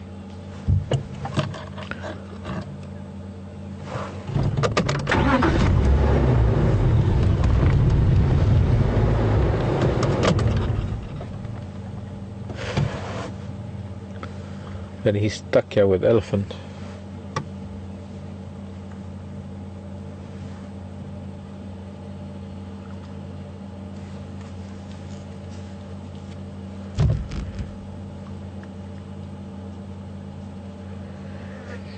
little boys who lag behind. The direction he is taking is the direction, almost the direction that we took earlier from here at Treehouse Dam in a straight line towards the hyena den. So he's clearly following the herd. Are we going to go back around? I don't know. It's really hard to figure out what to do. I want to find Karula, but I want to be with the elephant.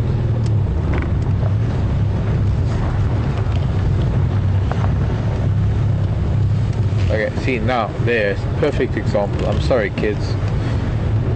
I've got such a loose mind. I was thinking about what the question was from the class, and then I saw an elephant with buffalo and my brain went into a completely different mode. So I've forgotten about the question and everything.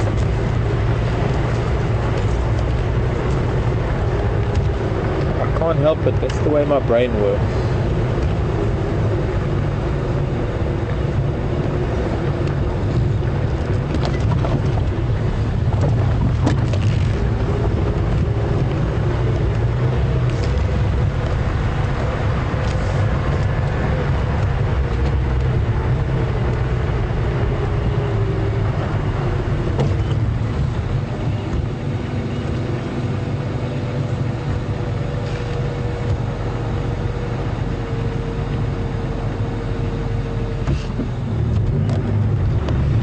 Angeline in North Carolina, have I ever witnessed an early birth? No, I haven't. That's, oops, season's grating to the gearbox. That's an easy enough question to answer because not really much I can say about it, Angeline. Never witnessed an early birth. I've seen it on YouTube, seen it on TV, but no. I have spent probably more hours with elephant than most people on the planet. Never witnessed an elephant birth.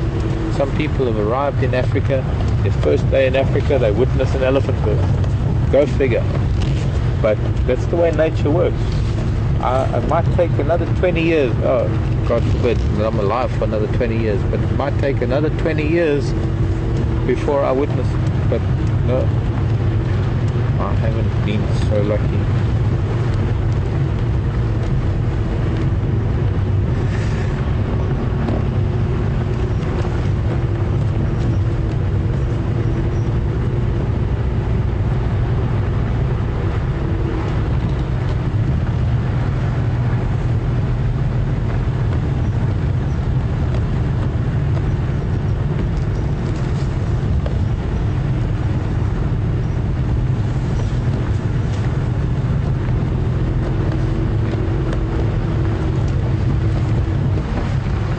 Better talk on the radio.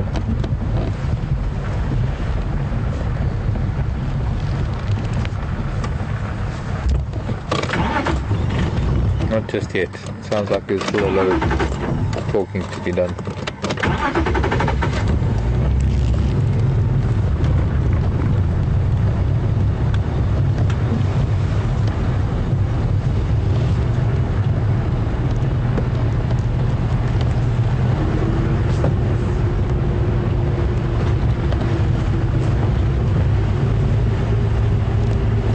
Might have to move on because it seems like nothing else has been found the whole afternoon, and that since these elephant and the prospect of Karula is the only thing that everybody's coming here, so it might be difficult to stay here with these ellies.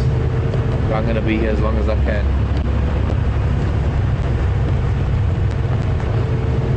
Conversely, we can look for Karula a little bit later. I've never concentrated an entire drive in such a short area trying to find something, but I hope you understand that this is just a really special occasion.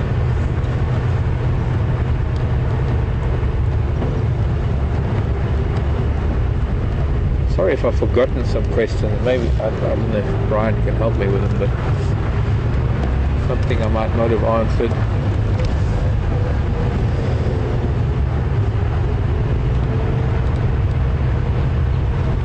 A little bit distracted.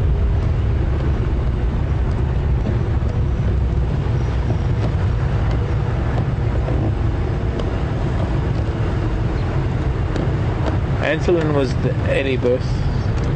Yeah, what about Miss Jacobs' last question?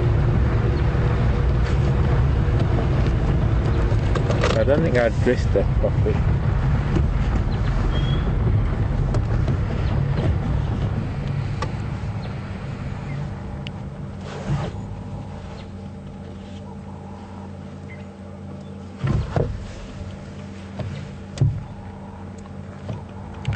That was the question that I know that I missed Jimmy Joe in Miss Jacobs' class in Illinois. How the camera's set up and how things work.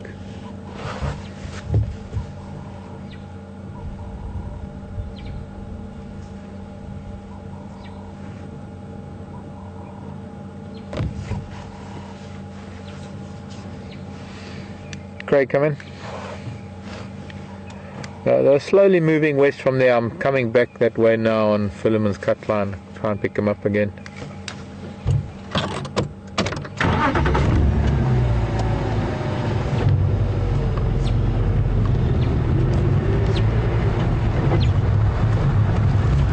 The camera setup. Well, what it is, the vehicle and the camera setup. The question was from Jimmy Joe. Look, there's a golden, no, it's a black-headed oriole. It was a golden, sorry, black-headed oriole. Well, still a beautiful bird. Oriole, go Orioles! The vehicle is a very special vehicle that you don't get many of them in the United States because it's British.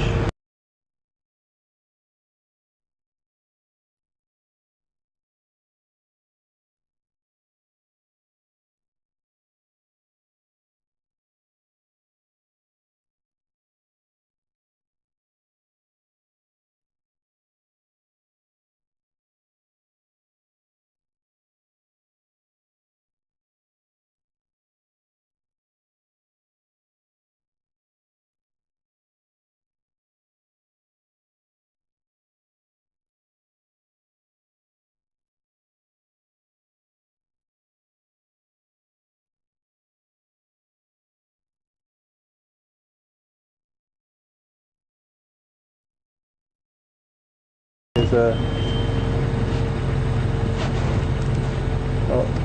dove's flown away. There's still a Cape turtle dove. There's still one dove there. I thought there might be a few more birds.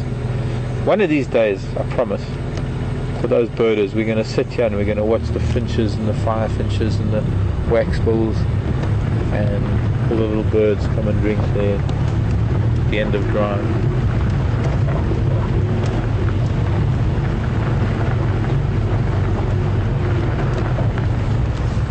Anyways, as I was saying, elephants are extremely emotional beings and very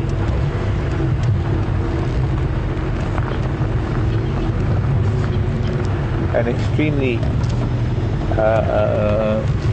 tactile creatures. Yeah, I can see an illy now. They're finally coming out onto Philemon's cut line. When an elephant dies, and there isn't really that much forewarning for an elephant when it dies, I suppose it's about as much forewarning as there is for us humans. I mean, what animal really knows? I know that there's certainly enough anecdotes of domestic cats that have sort of left the home and gone to die somewhere away from the house because it is believed that they don't want to suffer the indignity of dying within the house. But when it comes to elephants and animals in the wild, first of all, there are very, very few animals that actually get to the point where they're able to foresee their own deaths, where they're able to actually be conscious of the fact that they're getting so old that their death is imminent, that they need to now go to a very special place that might be hundreds of kilometers away so that they can die. It doesn't happen. It happens suddenly, just as it does with us humans. Wherever we right now, We've got a herd of elephant here. There might be a really, really old cow that it might just be her time. There's no time for her to get to any special place. She's going to die here. But the very important point that I'm trying to make is that they are such a tight-knit family that if she does die, if there is an elephant that dies, the family mourn, and they're going to return to that site time and time and time again, and that over a number of years, those bones are going to disappear, that you're never going to see a bone again. I've had this at home. For the last 40 years, there have been elephants that have died around my house or within a certain area where I can't even find a single bone from some of the elephants 20 years ago. That's because elephants pick them up and they carry them off. I've got some bones at home from elephant who I've known who have died, and I've got a couple of femurs and some vertebrae, and every now and then there's some elephant that come into my garden or come into my camp. It's hard to call it a camp or a garden because I just got a house in the middle of the bush. There's nothing to tell an elephant that it is a camp or a garden or anything else. But an elephant will always move those bones. I have friends that have a lodge close by. It's a really magic lodge called Motswari, and their private camp used to be, well, what is now known as Java, used to be the private camp for the family, and they used to have a couple of elephant skulls. And because it was a private camp, and because Roland used to fly there with his plane and his wife Roxy, the airstrip was right next to the camp, so they could actually literally land and then taxi the plane to the camp. And elephant, I can't remember how many times elephant would roll those skulls up and down that airstrip, because they were obviously elephant that they had known. And so over time, elephant carcasses aren't even there anymore. I can show you buffalo carcasses that have been lying around, giraffe carcasses that have been lying around for years and years and years. But elephant carcasses don't really stay intact, because elephants come by, they get so emotional about the family member that might have died, and what they do is they often pick up bones and they carry these bones and they feel these bones, and it's almost like a remembrance.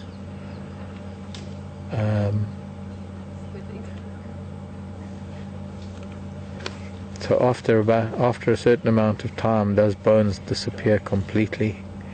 And it's for that very reason why you don't find elephant graveyards. It just doesn't exist. It's nonsense.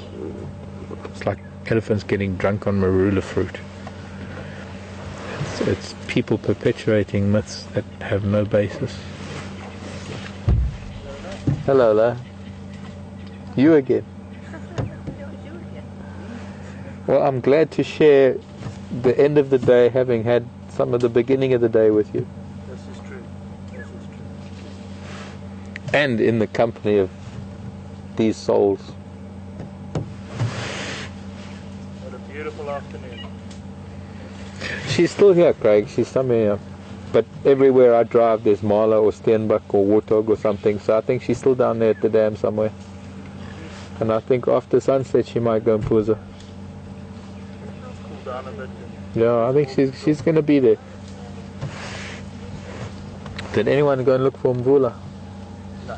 Andrew picked up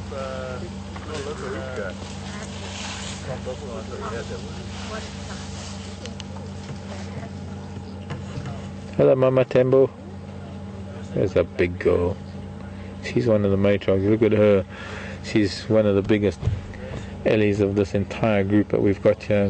We've got a fair-sized herd. Another big female coming out of the bush in the back, but I'm guessing that she's probably one of the matriarchs. This isn't one family unit. This is most likely at least 2, maybe 3 different family groups that have joined together. They're socializing for a while. What it could be is that the matriarchs of each family unit are actually sisters that were once subordinate females to the matriarch, their mother, and now they've become matriarchs of their own family units, but now joining up so that their children can meet their cousins. That there's that the social bond that needs to develop in a larger community needs to be established. So many children.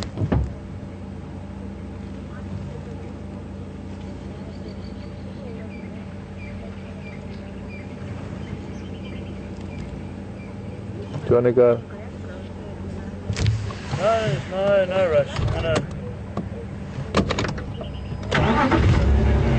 Like that way, or you? No, I'm still going to circle Treehouse. I'm still going to do a little bit of blood. 100%. Thanks, Mark.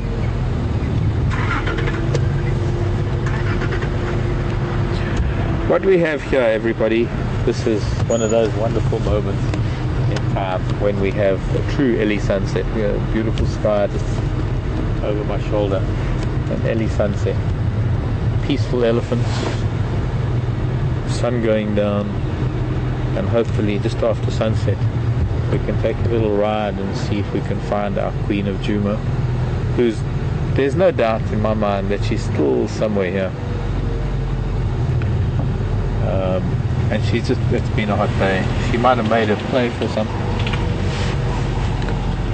I don't know if she maybe managed to catch one of those impala rams today, because she was certainly there in an area where she was almost surrounded by a little bachelor of impala. And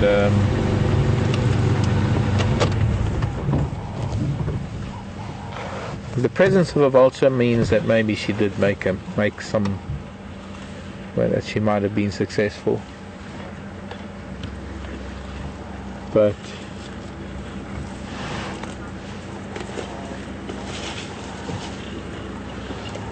hello, little girl.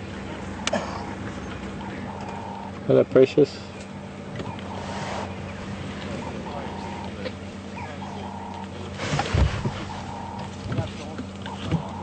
Good news. Thanks. Minjan ni. Hey guys. Yeah? Cool. Alright. Buona noite.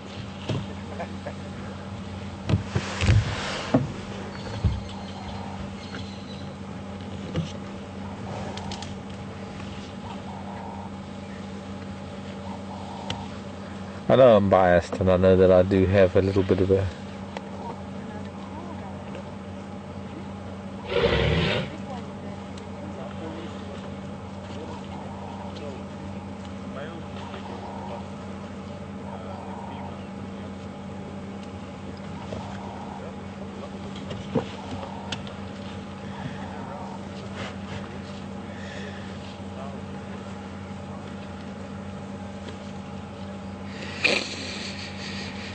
oh, we're sitting amongst the strongest smell of ellies, because there isn't a breath of wind, there's no air movement at all. We've got the most beautiful sunset. I'm really glad to have Miss Jacobs and her class back with us. Kids, lovely to have you with us on the drive. I believe you have your checklists, so keep in touch with me and let's see what we can do about those checklists and finding animals to check off of those checklists. Oh, children. Elephant are getting a little bit upset with each other.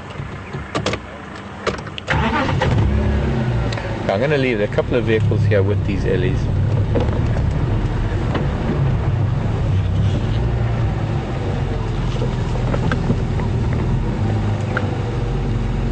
Andrew, I'm sending you up and down your seat. Peggy P, do I know if Wonky's bones are still... I have no idea. I have to say, we're going back more than 6 years now to Wonky the elephant. In fact, it's nearly 7 years, if I'm not mistaken, when Wonky the elephant died. What would be interesting, would be most interesting actually, would be to get permission to go and view the site where Wonky died and see what bones are left there 7 years down the line, because I think it was January, February of 2008 that he died. No, sorry, 2009, so it would make it 6 years. not 7.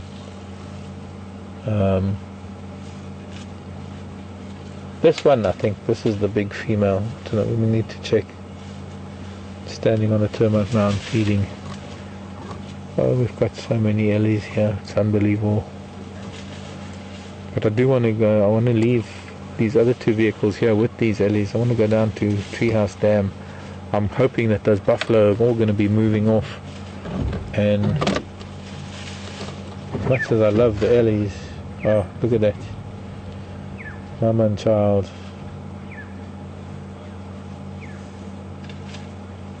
Big trunk and a little trunk.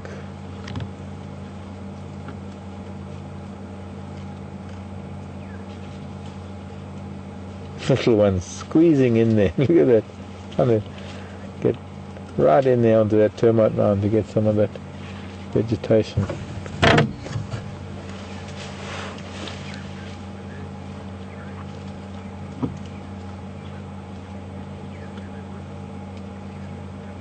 And mostly raisin bush.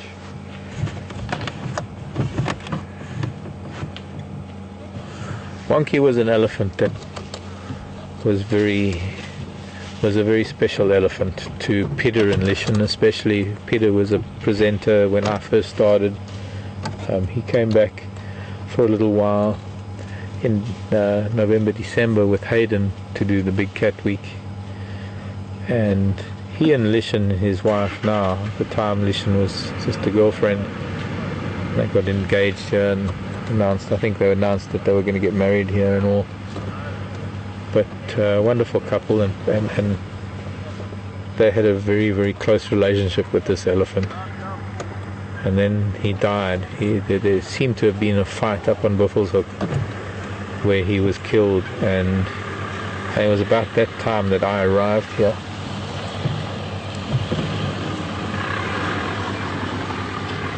Bye. Bye.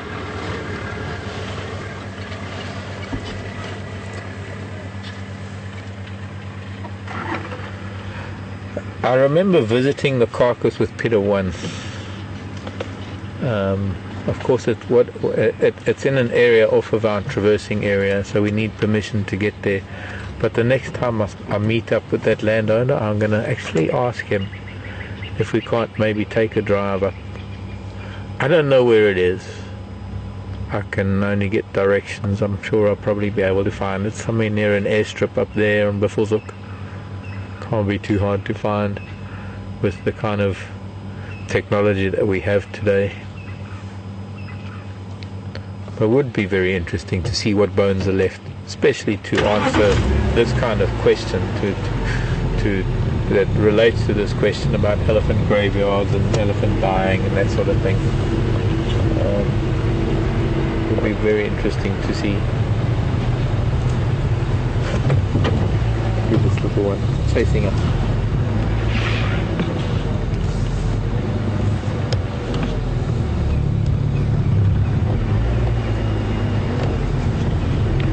There's so many elephants, we don't really know where to look first, but what we're going to do, I think it's still a little too early, it's still a few minutes too early. I still want to start, because you see, we can't, with elephants, definitely not using lights with elephants. So while we've got a little bit of daylight, I want to just sit with these ellies a little bit, and then in a moment, because the sun has, I'd say the sun has just gone down, it is now sunset, and in a few moments when it starts getting a little bit too dark, I want to go back around Treehouse Dam and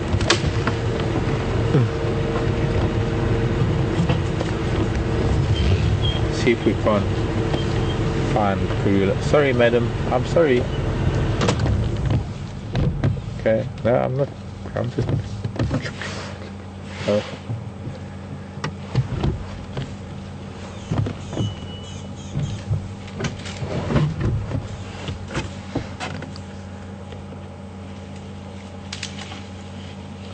Hello baby child. See, only a little boy would do that. Little girl wouldn't do that. But yes, he's got to protect the herd. Yes. Stand down these humans in their car.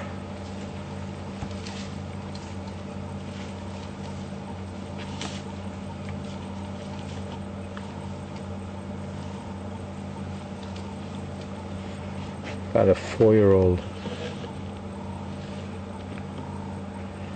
So I think I'll just stop here and pick a few acacia leaves, like a few acacia leaves, like just 2 or 3, just so I can keep an eye on the humans.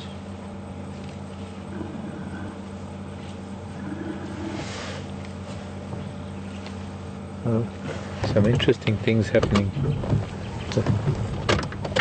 Another small group of ellies just off.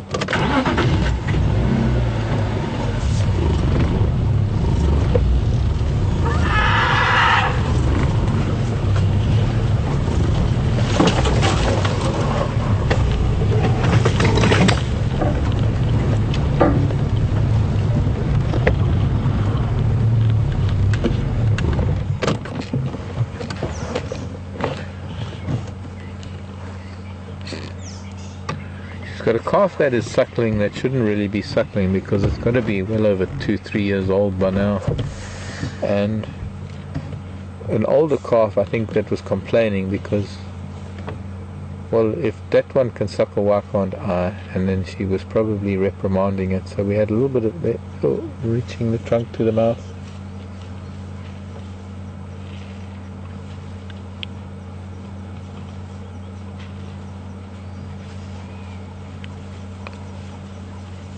There's no reason why that little boy should still be suckling, but since she's lactating, he's probably taking, or maybe it's just sort of a pacifier thing. Maybe she isn't lactating, but he's still trying to suckle. He's too old to be suckling. He's got to be at least 2, maybe 3. She's a young mom. I'm guessing that maybe it might be one of her first children. Hello, pretty girl. Hello.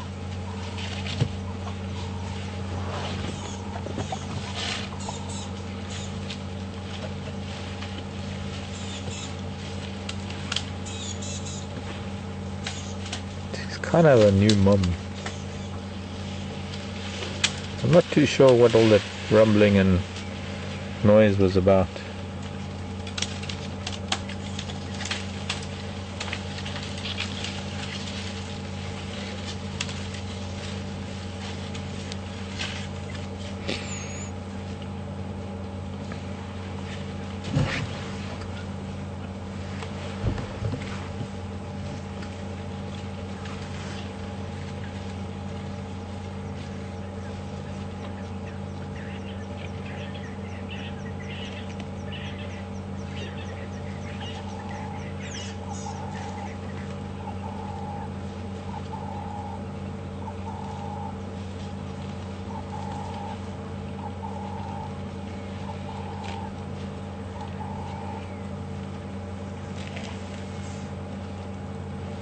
Christina is saying that we need to add cheetah to the top of the list of Miss Jacobson's class.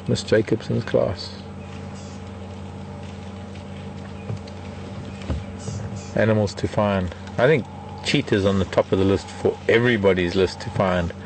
I think it's probably been the longest drought of cheetah here at Djuma since we started in November, and we were at almost the end of February, so we are kind of like 4 months without cheetah here on Djuma.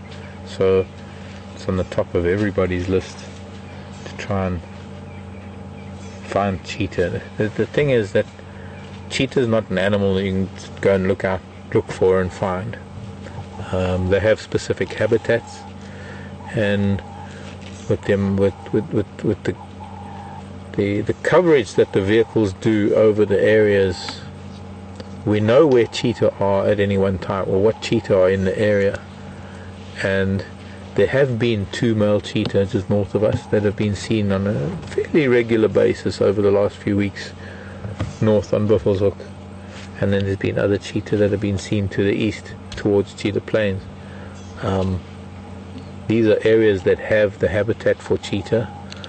There isn't really habitat for cheetah here, although cheetah do come through Djuma, and we're just hoping that some of these cheetah that have been seen outside of the Djuma area, we're just hoping that one of these days they might just come our way, and we might be lucky that we come around a corner or we're driving along the cut line and lo and behold there's some cheetah. So with the sun setting, things are getting darker, and well, Ellies are moving off. Such an amazing afternoon with elephants.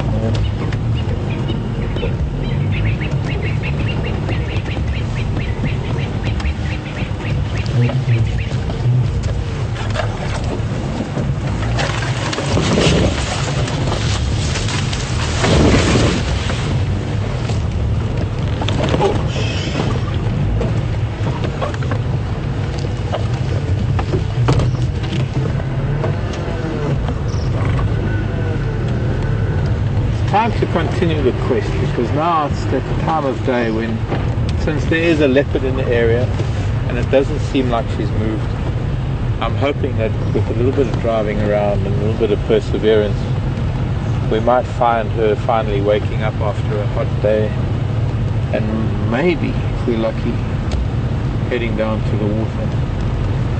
Bye, Elise.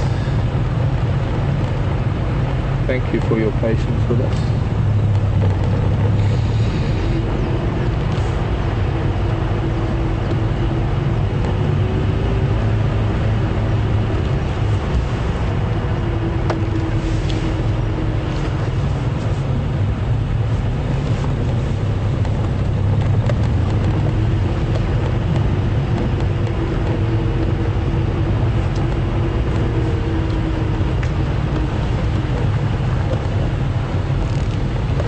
Maybe we start here on Sprum Road where we saw the vulture, somewhere here.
Oh, look, it's cricket.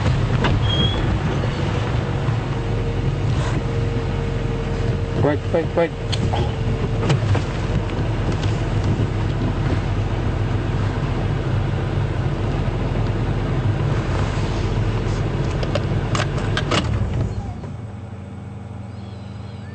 Hello, pretty little cricket. Again, dashboard, please. Thank you. Stop.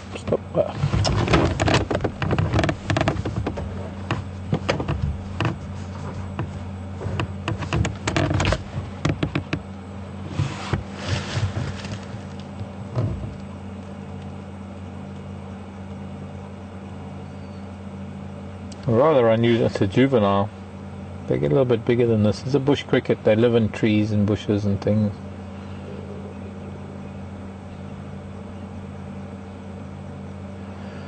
Not your typical cricket, but it is a cricket, not a grasshopper.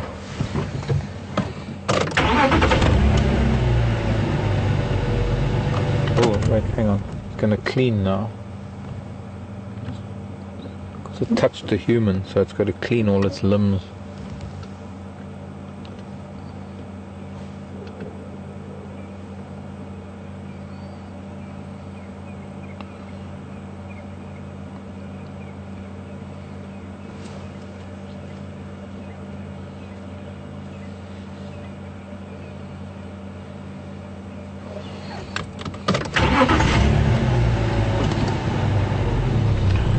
Baby Ellie is born with tiny tusks.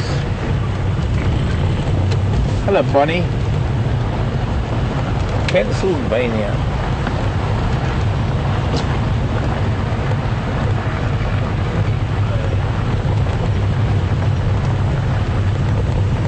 You know, I've often answered this same question with what I know. What I know is that in their first year, elephants have these tiny little things called tushes, Tush, that are their kind of their milk teeth, because tusks are the incisors. They're not canines, but that I guess is irrelevant. The point is that despite the strange way that elephant tooth placement occurs, there's still one thing that is common to all other mammals, and that is that their incisors, their tusks, only are replaced once. So they are born with their milk incisors, much the same as we are as humans. We're born, our front teeth come out, and then we lose our front teeth as children, and then we get our adult front teeth, and that's it. It's kind of the same with elephants, with the front teeth. So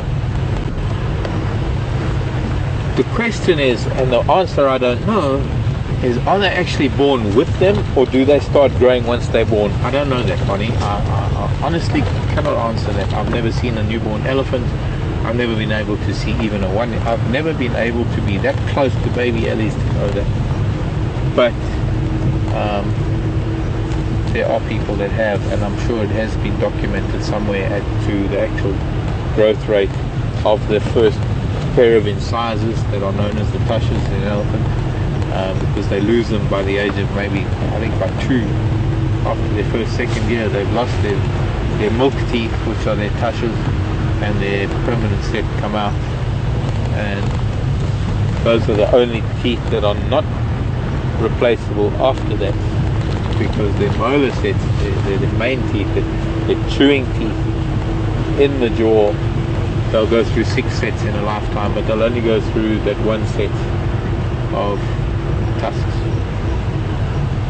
But what the dentition is when an elephant is born, I actually don't know. But believe it or not, because there's a lot that I don't know. And it takes questions from all of you out there in the world that are watching our show and watching our drives, that are asking questions that maybe wouldn't even occurred to me in a lifetime of living here. But you'll ask a question that makes me think and makes me want to know, okay, so what is the answer to that?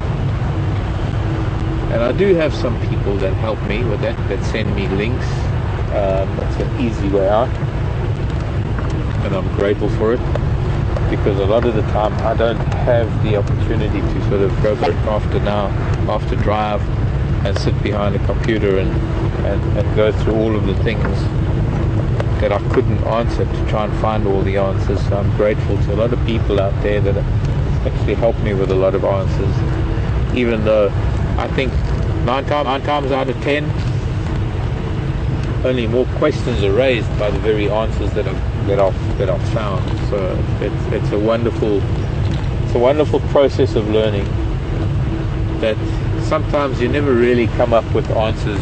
You actually only come up with a lot more questions. But if you're looking for an answer that can only produce questions, then you know that there's still so much to learn, that only the answers to those questions can satisfy some fraction of the original question, or the answer to maybe the original question. That makes any sense. And that is what nature is that there are no real straightforward answers to things. There's so many variables that sometimes you just have to be happy with a generalization, and it can take an entire lifetime. It can take years and if not decades of your own studies and your own observations and your own experience to even just come up with a fraction of an answer, just to come up with a little bit of an answer and say, well, for me personally, 30, 40 years of this, there's some things that I can say I've experienced some answers, but it is still only a fraction of what there is to learn. And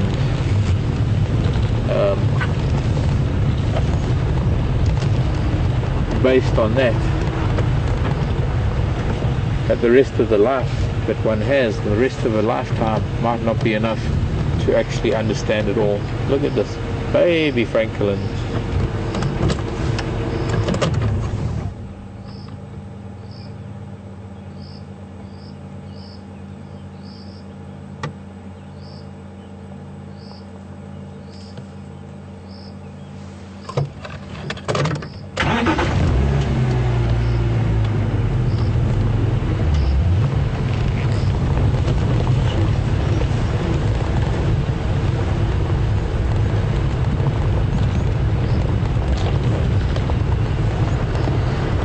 A nice question from Susan. Hi Susan. What does it mean when an elephant puts its trunk in another elephant's mouth? I'd say, Susan, it's kind of like a cross between shaking hands and a peck on the cheek or a peck on the lips. It is elephants' way of greeting each other, and the intensity of it and the intimacy of it can dictate the closeness of the relationship between the elephants that are doing it.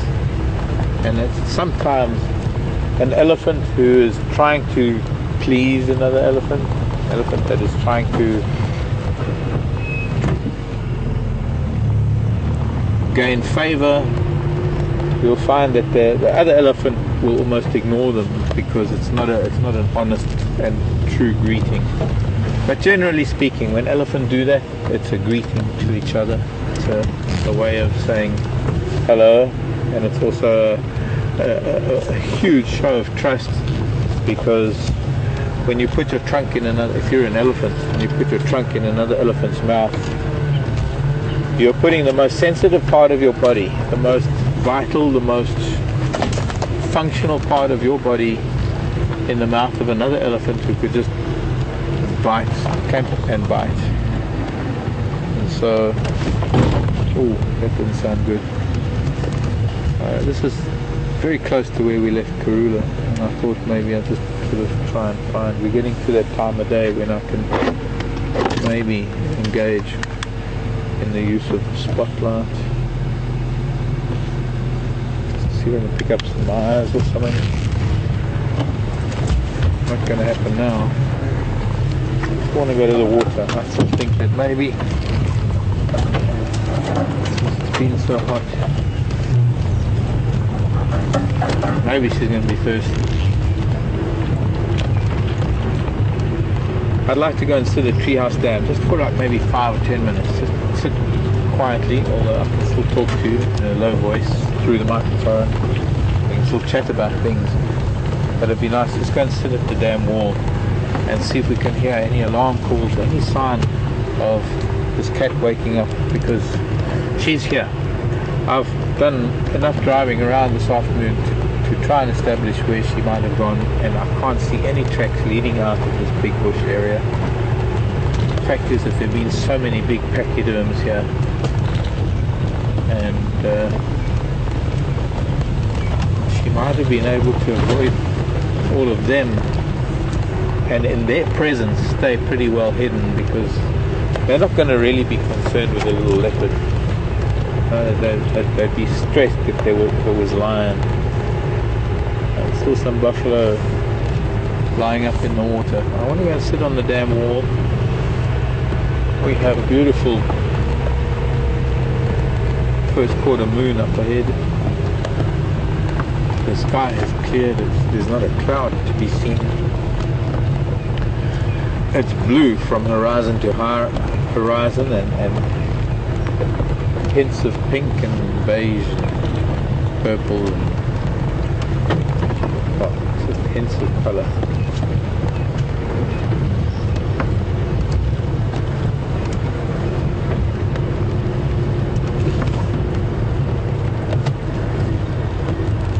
Around the edges, a little bit of cloud in the west.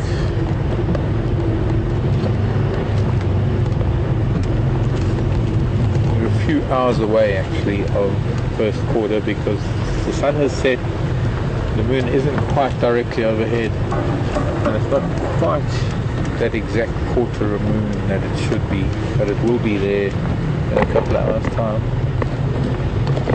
So we're going to sit, we're going to listen and just enjoy this late afternoon mirror image in Treehouse Dam.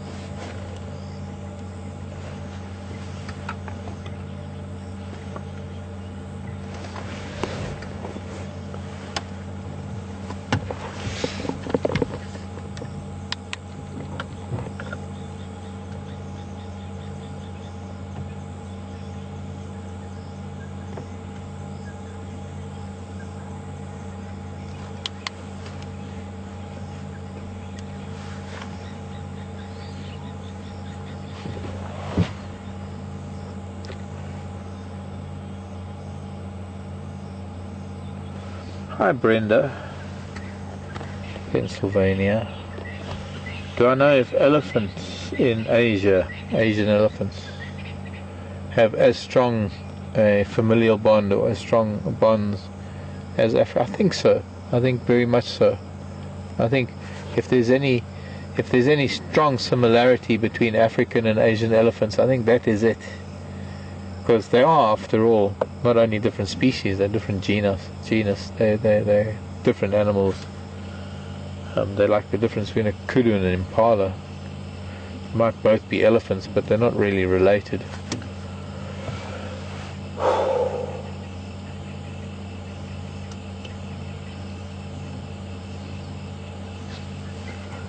I don't know very much about Asian elephants, but I'm guessing, and from what I do know, is that I think that their familial bonds and their matriarchal society is very similar, if not the same, as in African elephants.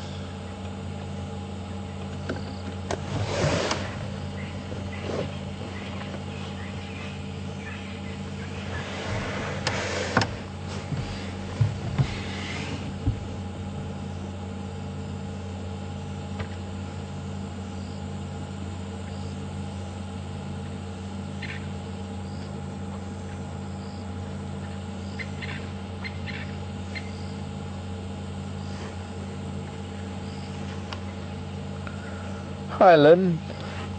Lynn's saying she just watched the video of Wonky, the elephant I was talking about. Unfortunately, I don't really know any details about Wonky, so I don't know how old he was. I don't know anything about him. I arrived here after he died, so I don't really know anything about him, I'm afraid to say.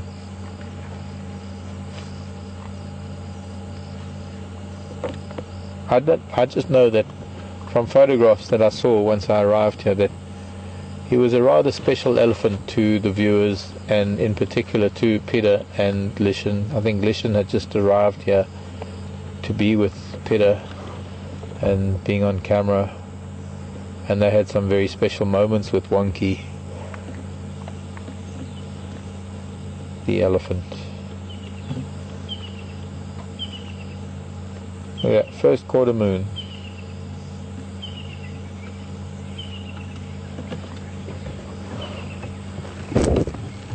Well done, Andrew. It's not easy to get a moon so high in the sky.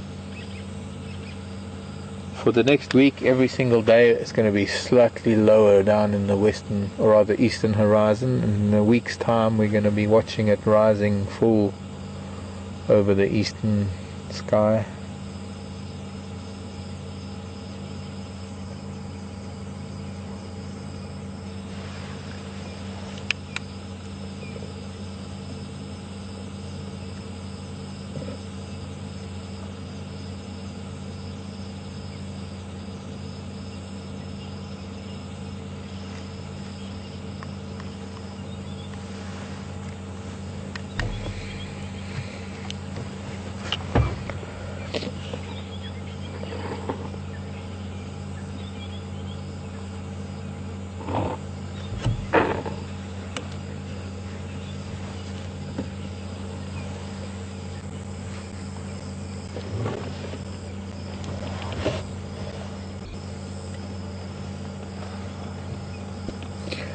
Interesting news from Twitter, actually, from Brent tweeting and Scott tweeting. Sounds like Scott and Brent are arriving tomorrow, so sounds like we're going to be back to maybe 2 vehicles. I don't know.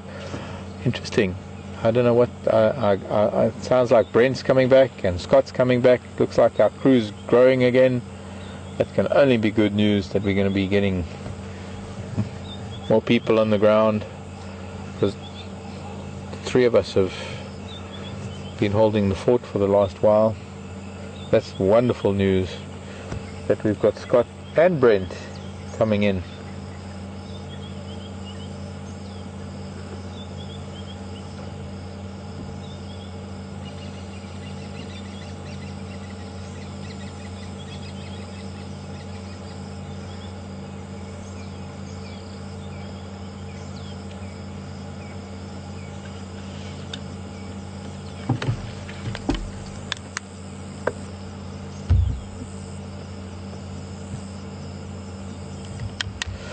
Okay, I've tried my best. I really have. I thought that maybe we could hang around and we could drive around in circles. But let's drive a little bit. We've only got a few minutes left to drive. Let's see how well we fare. Just taking a little bit of a drive and seeing if we can find any nocturnal animals.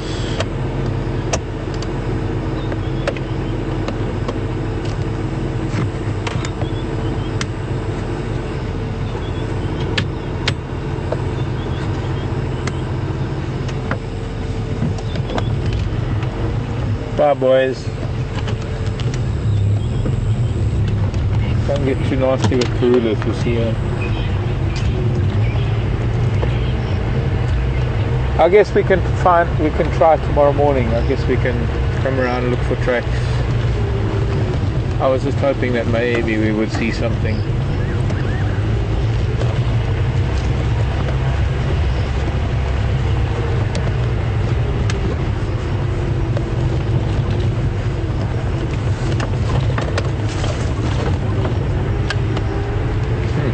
Working nicely, look. All the different buttons of it.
Here's a very interesting comment. Hillary in Canada. The other day we stopped and we looked at the crescent moon, and the crescent was sort of waxing from the left, and Hillary saying that in Canada, I think if I'm not mistaken, it was from the right. Hillary saying one of us must be upside down. Most certainly. It's a very interesting thing that you raised there, Hillary. When you, whichever side of the equator you're on, okay, when you're north of the equator, you're looking sort of south to the sun. It doesn't matter what time of the year it is, to some degree. It's always, wherever the crescent is, it's the angle between the Earth and the Sun and the Moon. So you're in winter and the Sun is far to the south. So and of course you've got to remember that the Moon is a lot closer to the Earth, so the Moon doesn't really change its position much, but what happens is the Sun makes a little bit of a change. But being winter, and we're not really far from an equinox right now, which means that we've got the Sun at a particular angle, but from the northern hemisphere. you're looking at the sun to the south, so that when you look at the moon, you're looking at a completely different reflection based on the angle, what your latitude is, or along what your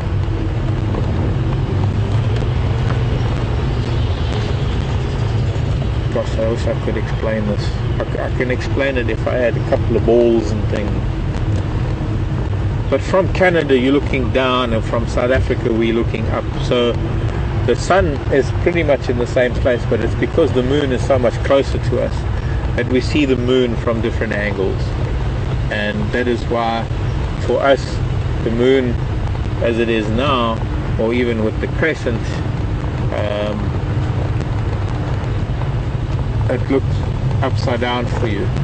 Now the interesting thing about that is that a lot of the constellations, and especially the northern hemisphere constellations in the sky, were all constellations that were put together by early astronomers, and it's mostly sort of Greek mythology. There's a chameleon, I found a chameleon, na na na na na na. I don't know if we can see it, because, well, maybe we can. In this tiny little gory bush.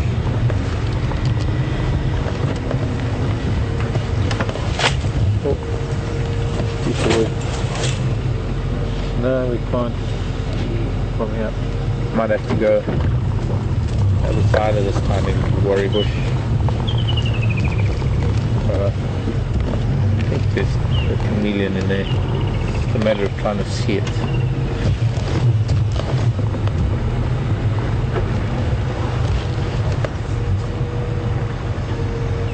There.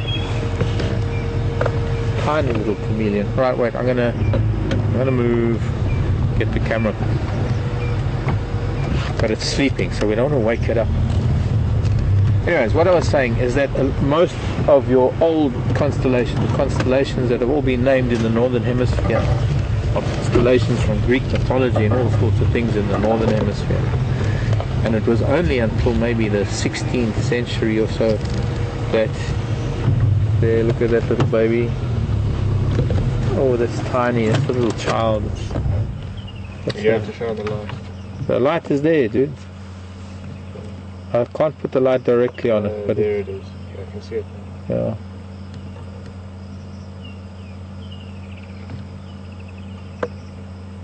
Woken it up.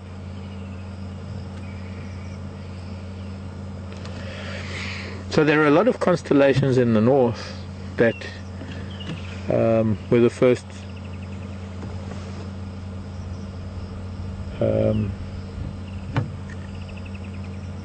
even take the light off of it, and still got a fairly good, get a bit of peripheral light. Okay, I don't want to disturb it too much, but yes, there's a little baby chameleon.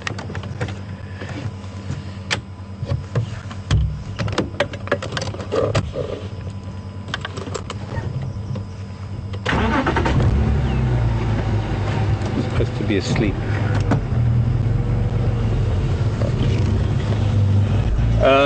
It was only until maybe the 16th century or so, 16th, 17th century, that some of the southern constellations were starting to be mapped in the sky. But because they were in the southern hemisphere, it was noticed that actually everything that is seen, when we see Orion, when we see any of the northern constellations, they actually appear upside down for us because we are looking at them from a different point on the planet.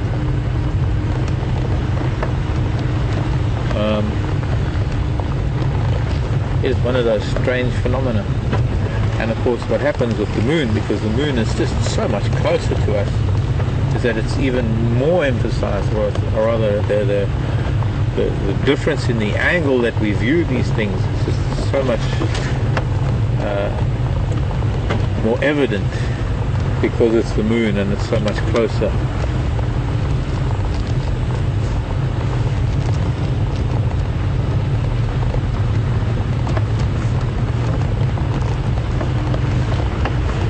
if you look at the names of a lot of the constellations of the sky that are named after, or rather, especially the southern, well, not especially, most notably, the southern constellation.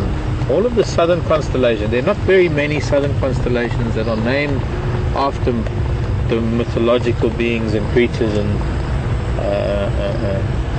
characters. A lot of the southern constellations are named after things that have been seen on travels of all the ships that finally started venturing beyond the equator. There's, funny enough, we've just seen a chameleon. There's even a constellation called the Chameleon and the Flyer. And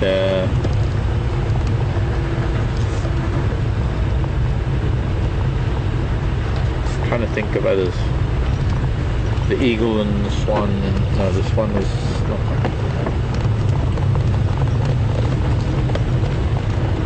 We do have a few that are still connected to mythology.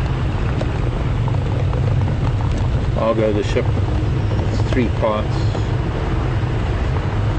But there are also a lot of things that are named after parts on a ship, especially the names of the parts of Argo the ship.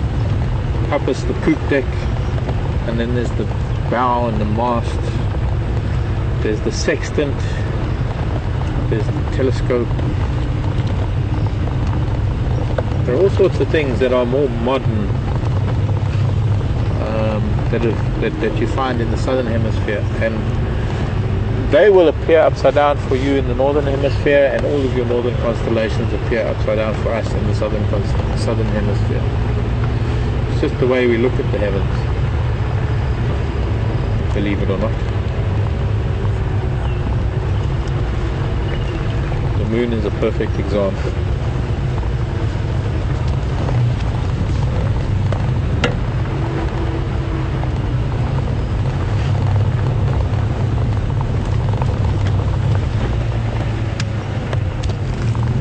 So what's better?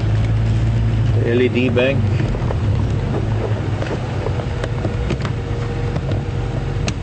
Yeah, I guess. You can hear fiery night stars calling.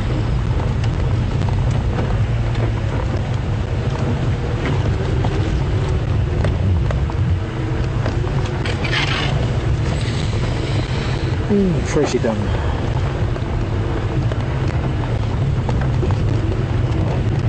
I'm glad I got to spend time with a whole bunch of things this afternoon. I'm sorry if I couldn't find Karula. We had such a great morning this morning with Karula and Mvula, and I hope that they get together tonight. I hope that during the night tonight we can hear some letters calling, and that maybe tomorrow we find out that they might have met up. It's going to be a really interesting morning, waking up tomorrow morning and trying to decide where we're going to go, where we're going to look for tracks. Are we going to come down here and look for tracks of Karula, or should we just go straight up to Biffles of Katla and look for tracks of Mvula? Because I've no doubt that the two of them are going to be vocalizing. At least Mvula, I'm sure, will be vocalizing.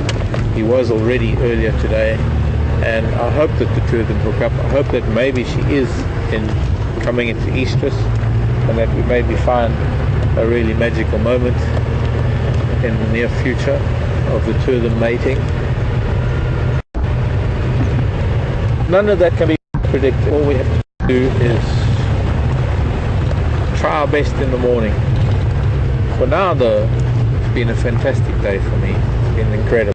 Actually spending so much time with Ellie has been really wonderful, and all those buffalo. I hope as much as I have. Thank you also for all the questions that have come in, all the information and feedback and interaction that we have. Jacobs and the class. Hope we're going to see you again. Please send questions and I'll try and get to them as I can, and I'll try and show you guys animals on your list so we can maybe tick off animals on your list. Let me know what your list looks like. But until then, it's night time for us. It's getting dark here in Africa, and it's time for us to say goodbye. Thank you, Andrew. all the camera work. And thank you, Brian, this afternoon for FC. My name is Mark with C, and that doesn't spell car. But my name is Mark, and you've been with us on Wild Earth. And we're really happy that you joined us. So join us again tomorrow. See what we can find for you. Bye, everybody.